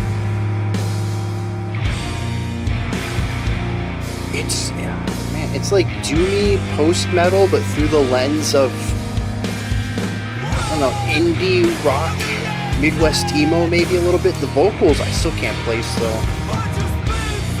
It's a very cool collection of sounds though.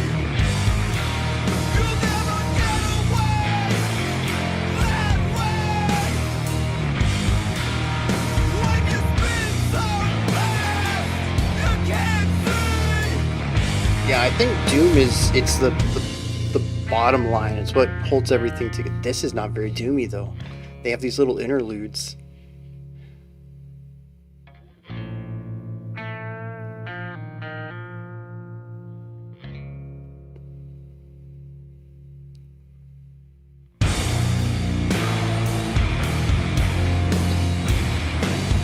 really curious what rate your music has it listed as.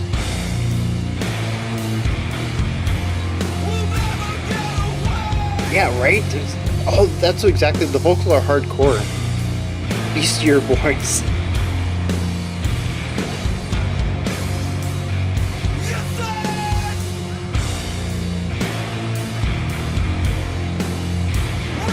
So Rate Your Music has them as sludge metal, post-hardcore, and noise rock. Whatever it is, it's interesting.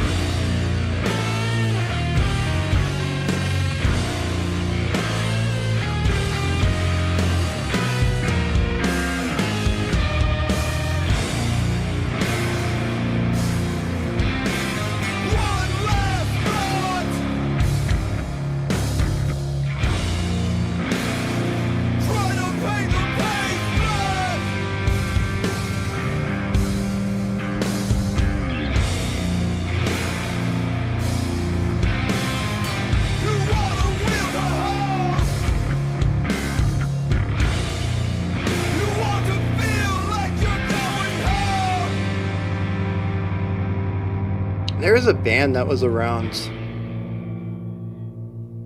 early 2000s. They sang a song called Wasteland. I think they were called 7 Years. That's what the vocalist reminds me of. Yeah, maybe a little bit of POD too. But then to pair that with the doom metal music, 10 Years, okay. But then to pair that with the very doom metal inspired music, but then like even the harmonic element, it isn't just heavy all the time. There's these elements of levity that do show up in doom metal, but are not what I would consider a core quality of doom metal. Oh yeah, not not radio friendly as POD. No, not at all. Danzig, huh? I can hear that too, because the only Danzig song I've heard is Mother, so I might not have a very good idea of what Danzig's vocals are like. But I can hear the like the very wide throatiness of it, the large sound to the vocals here. Yeah, I can get behind that. It's a wild collection of sounds, though. I'm not sure if I like it or not. I'm gonna do some more exploring. I'm intrigued, if nothing else. But I'm just not. I don't know what to think of it yet. I do wish it moved a little more, but I think that's because the vocals and some of the harmonic changes imply an energy shift. And that makes me want direction to the song. But I mean, the dreary, weighty doom metal element of it is not something that's known for its changes, for its dynamic writing. It's about fully coming to terms with style, a moment, and emotion. And I kind of feel like those two are pulling at odds, at least as far as my biases go. What I expect out of it based on what I'm interpreting it to be as. And it's just one of those things I think takes a little bit of time and exposure to it to appreciate it on its own terms rather than in parallel to things that I'm familiar with. Is that the one off GTA? What are we talking about, GTA? I'm looking at POD, Danzig, Breakfast. I'm like, how does any of this relate to GTA? Oh, man. Oh, Danzig. Probably. Mother was a really big track, and it wouldn't surprise me if they licensed it out for the Rock Station for one of the GTA games. But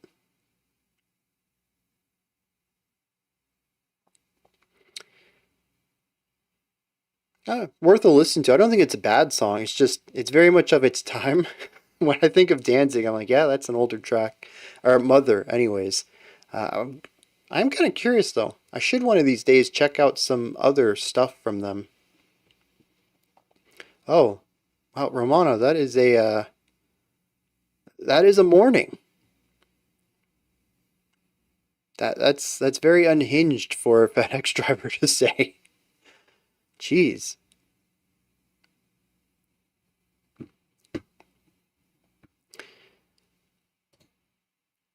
yeah, I don't think I have anything else to say. It's a wild combination of sounds, and I don't quite know how to interpret it yet. It pulls out a lot of strings for me.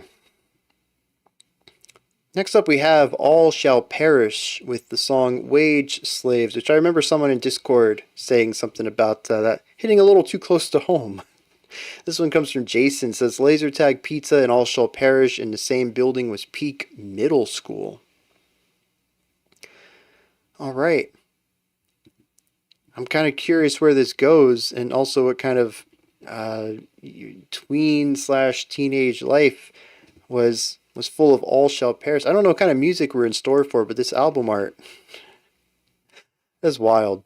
Let's dive into this, see what's going on with Wage Slaves. Oh, they're deathcore.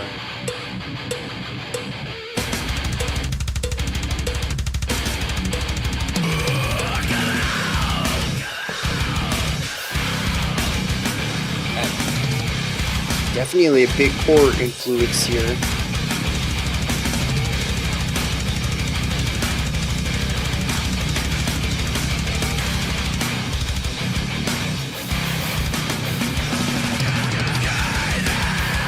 Hey, glad you like my reactions. Name's Brian, as I state at the beginning of all of my videos.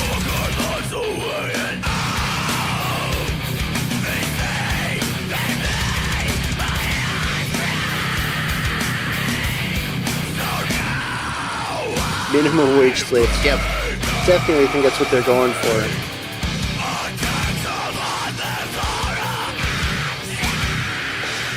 Oh, I guess if anybody wants the lyrics here.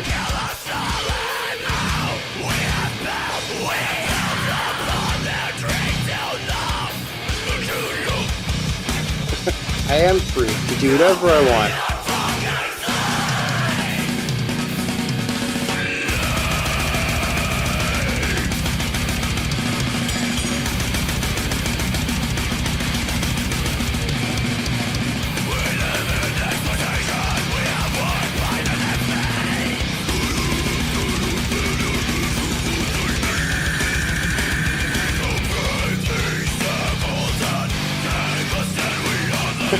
No worries, man.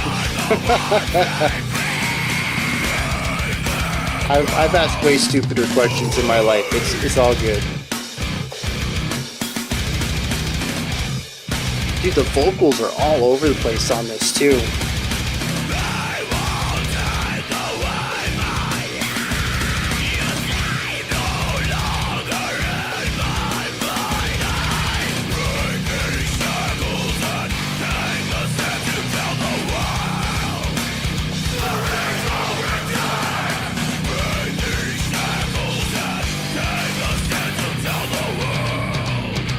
Oh, this is a bit older too. Maybe?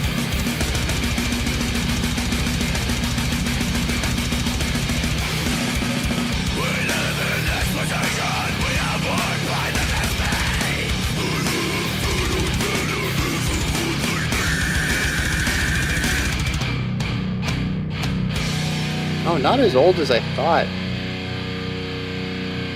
2006. Oh, geez, it's still like 20 years, though. And plus deathcore, yep.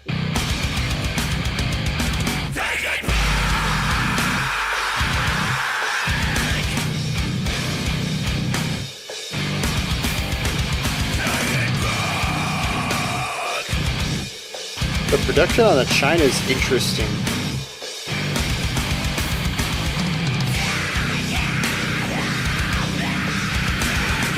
I apologize to anybody who can't unhear the China now.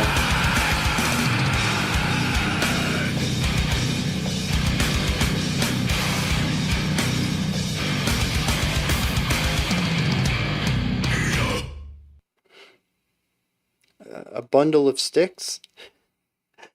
Is there a word for that? I think we figured it out recently, actually. I had asked about it in a reaction. Drumstick bundle of sticks. And the thing was too, I saw it. I was like, I have to remember this in case it comes up in the future.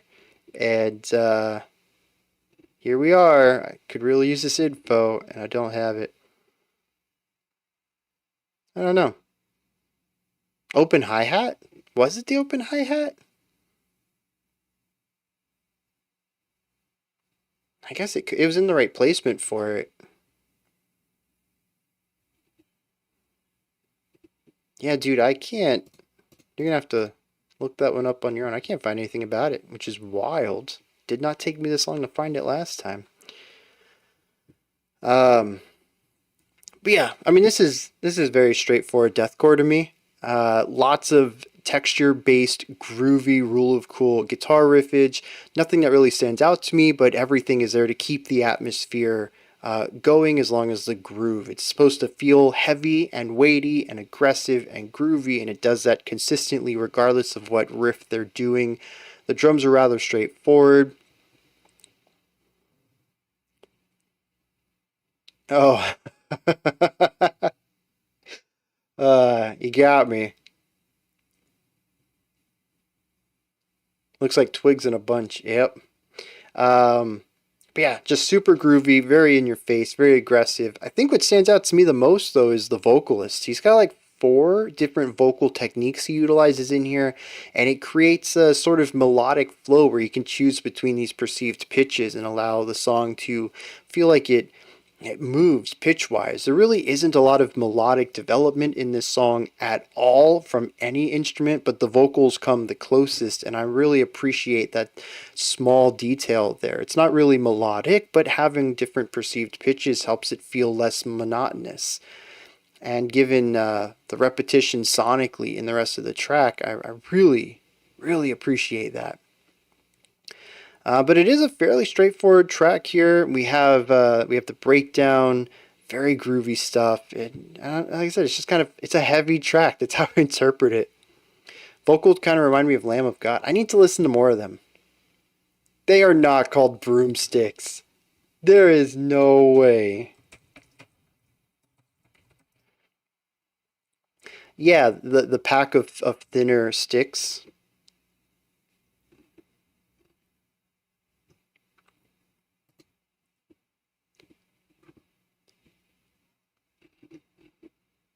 Well, look at that. I'm not getting the big hits, but there are certainly people who call them broomsticks. Promark, actually, oh, Sweetwater, yeah, Promark calls them. Okay, that seems to be a very legit name then, if Promark's doing it. Wow. That's not what I remember, though.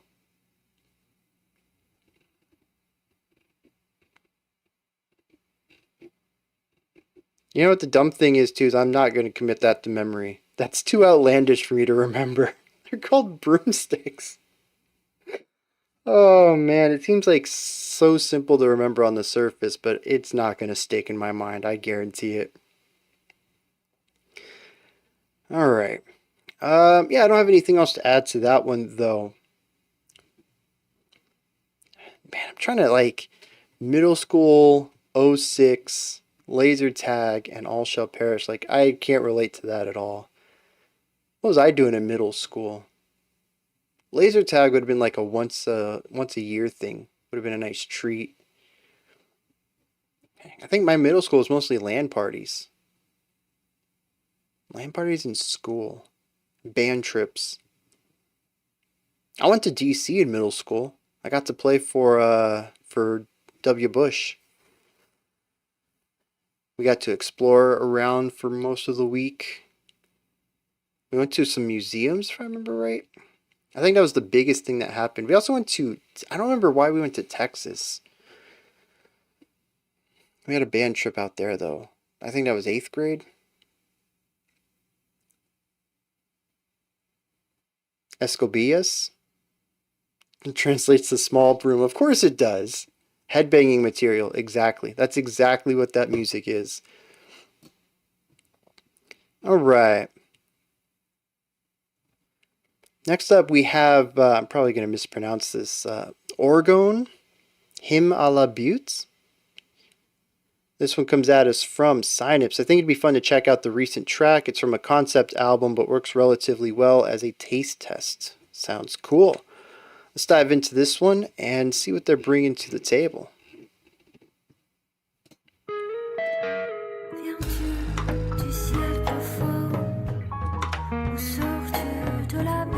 I'm sold already.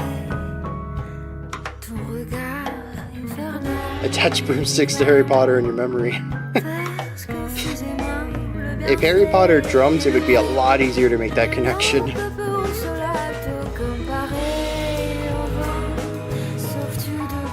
Please someone tell me that Daniel Radcliffe is a drummer in some bands.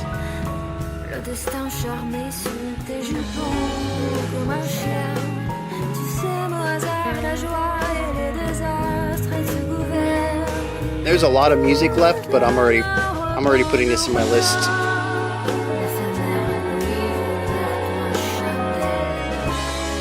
Oh yeah.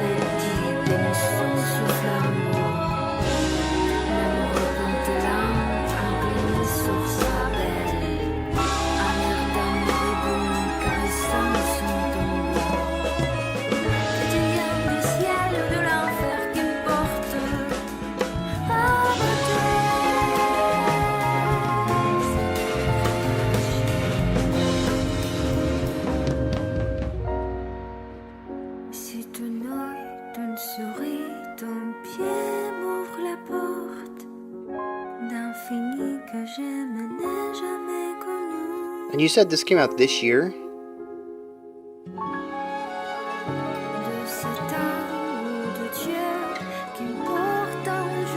Oh, the tremolo guitar? June, wow. How did I miss this? I'm pretty sure you put this up in the new music channel, right?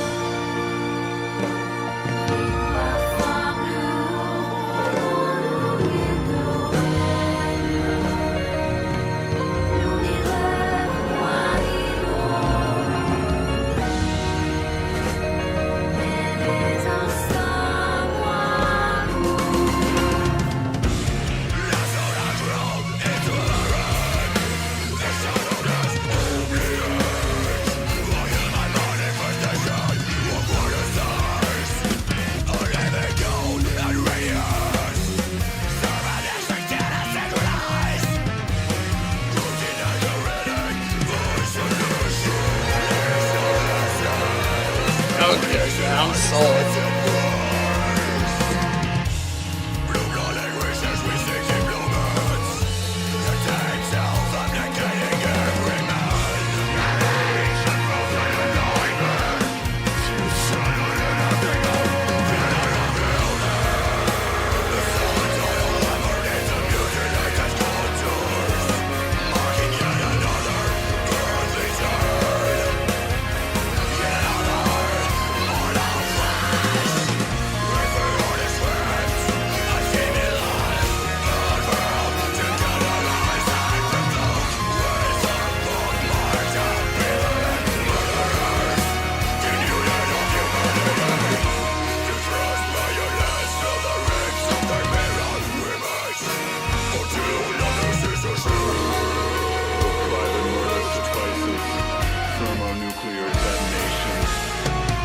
Oh, what's going on with the spoken word?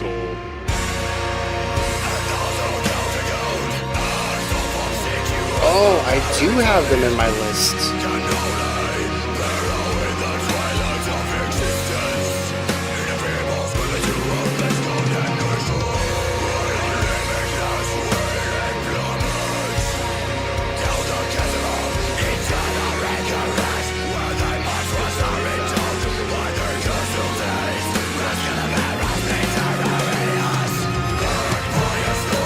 I'm right there with you, Jerome. I kind of wish it was more balanced, but I'm going to enjoy the musicality of it.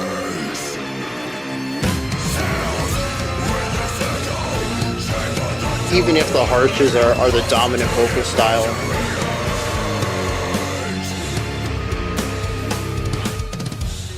Yeah, the music makes up for it. It's one of those things where I'll either grow on to enjoy the vocals, or I'm going to like the music despite the vocals. The death of parasitic theft. The death of the fraction. Posing this whole. But yeah, so I went and looked for them on Spotify, and they're there, but they only have singles. They don't have the album. And so I went and looked at my area for Bandcamp releases, and it's in there. So yeah, this was in my list already. What I really love about it is that the musical writing in the first third or whatever, the opening section, isn't removed when the metal comes in. They continue to write like this with the ornamentation and the embellishing lines, and continuing to utilize the violin, not in just generic violin sounds, but in really strong melodic ways to add on to what the metal band is bringing to the table there. And it ends up being a nice combination of both sides, rather than the metal side coming in and just erasing any of that original writing. So I really like that.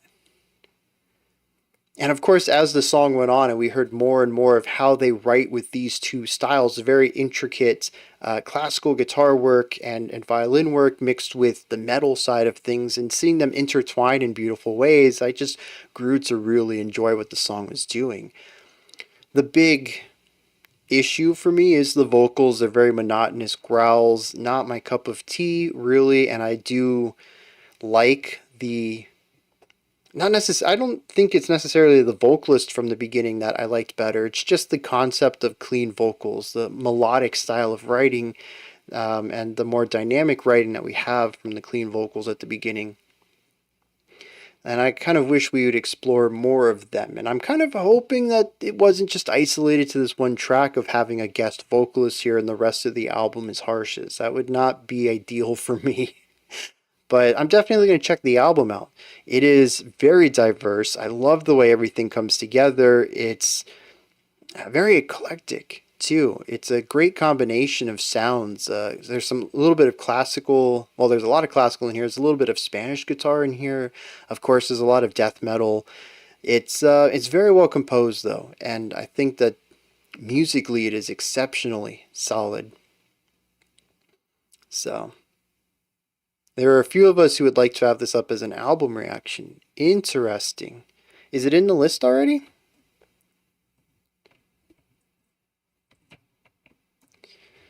The title does not look familiar to me. No. But we do have 1, 2, 3, 4, 5, 6, 7, 8, 9, 10, 11, 12. We have 13 people who have not given me a new selection. I'm going to start hounding them, I think, in order to get the list back out, back full. Oh, waiting for a pamphlet on the lyrics. I remember you had mentioned that now that you say that. I would... Okay, I'll hold off on listening then. On the off chance it ends up being an album request. That way I don't ruin anybody's request there.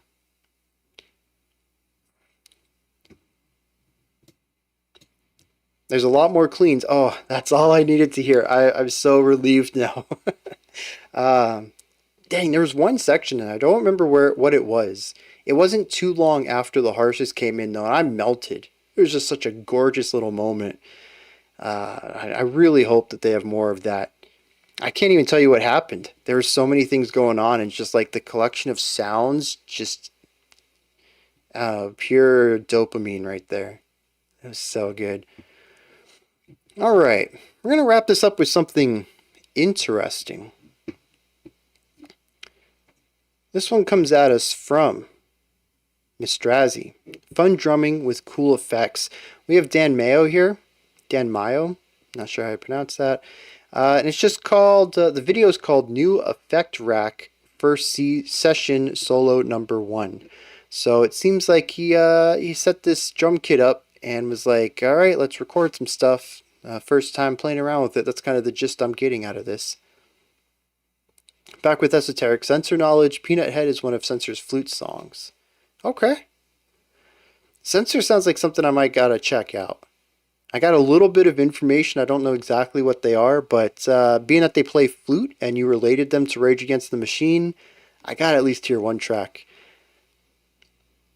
I guess Peanut Head's going to be one of them, then, if that's got the flute on it. All right, let's dive into this, see what Dan has for us. Oh, the upcoming track thing is weird. I'll just get rid of that then. Something to fix this week. Let's see what Dan has going on for us here with his new rig.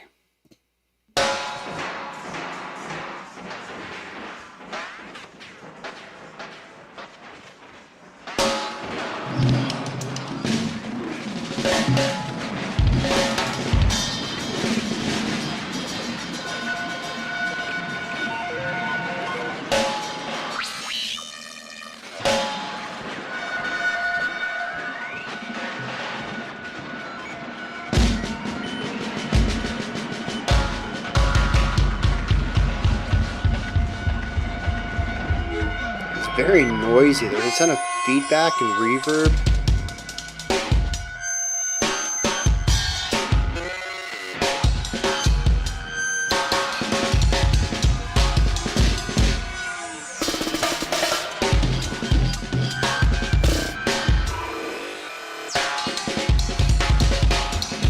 I do like this. We're getting the dry mix mostly of the kit. But the wet mix is like the reverb. It's like the atmosphere around it.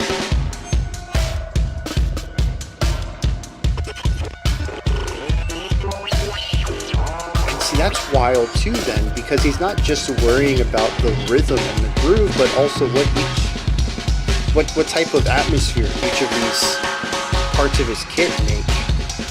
And he's building atmosphere and groove at the same time. Ramono.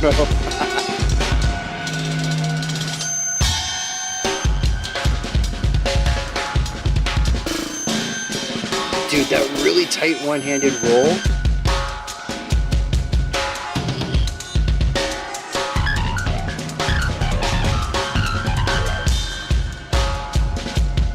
It's also a really cool middle ground between chaos and control.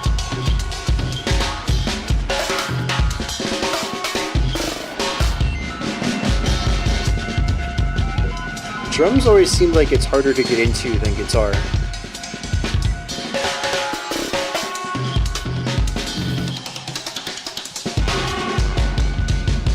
Did any of that get picked up? Oh, it's all mic'd. Okay, so yeah, I bet it does.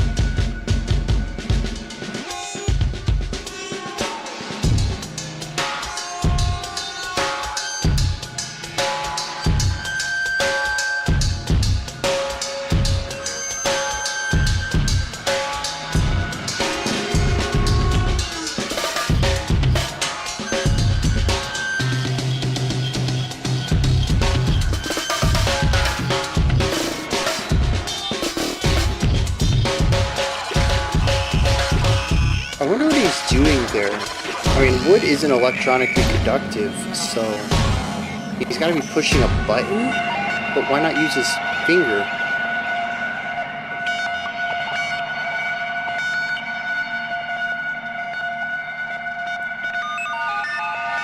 Oh, that makes a lot of sense now. Yeah, that was bonkers. I don't think there's any other word for that. Just really fascinating to watch that. And like I said, it's the secondary layer. He's not just crafting groove, but he understands that each of these parts of the kit is going to influence the atmosphere in a way.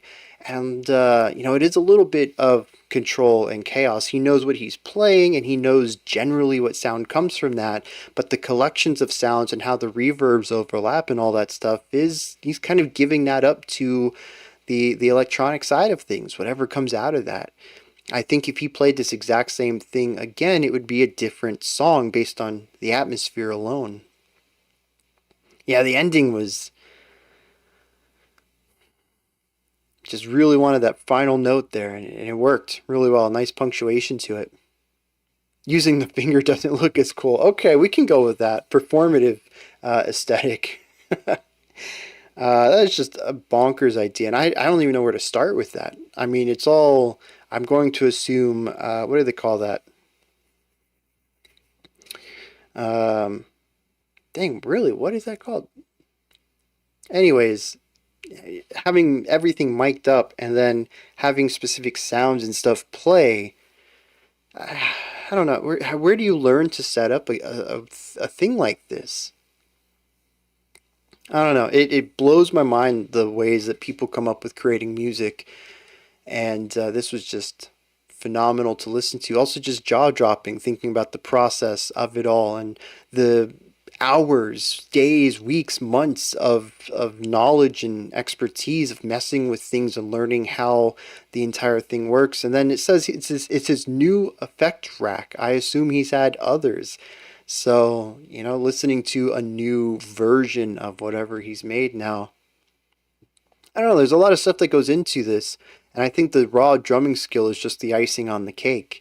Everything else is just as bonkers, just as jaw-dropping as the raw drum skill on display. I love watching stuff like this. I don't think it's something that I think is really worth critiquing too much, and it's not something I will probably come back to, but it's one of those things that I'm glad I've seen it once. It's just phenomenal to see people pushing the limits of music. I mean, he made an atmospheric rock track with just a drum kit. That's not easy, and it's not something that was possible. Triggering, there we go, MIDI triggering. That's what it's called. When you have a sound set up on a computer to play based on what you're doing on the drum kit. You know, it's not something that I think people could have done just 20 years ago, 30 years ago. Not easily, anyways. And to think that you can just hobbyist set something up like that now, it's wild. So, yeah, I'm blown away by this. I really am. People are just creative. I think that's fantastic. All right, that wraps it up for today. Thank you for it was called Plemora, Plemora.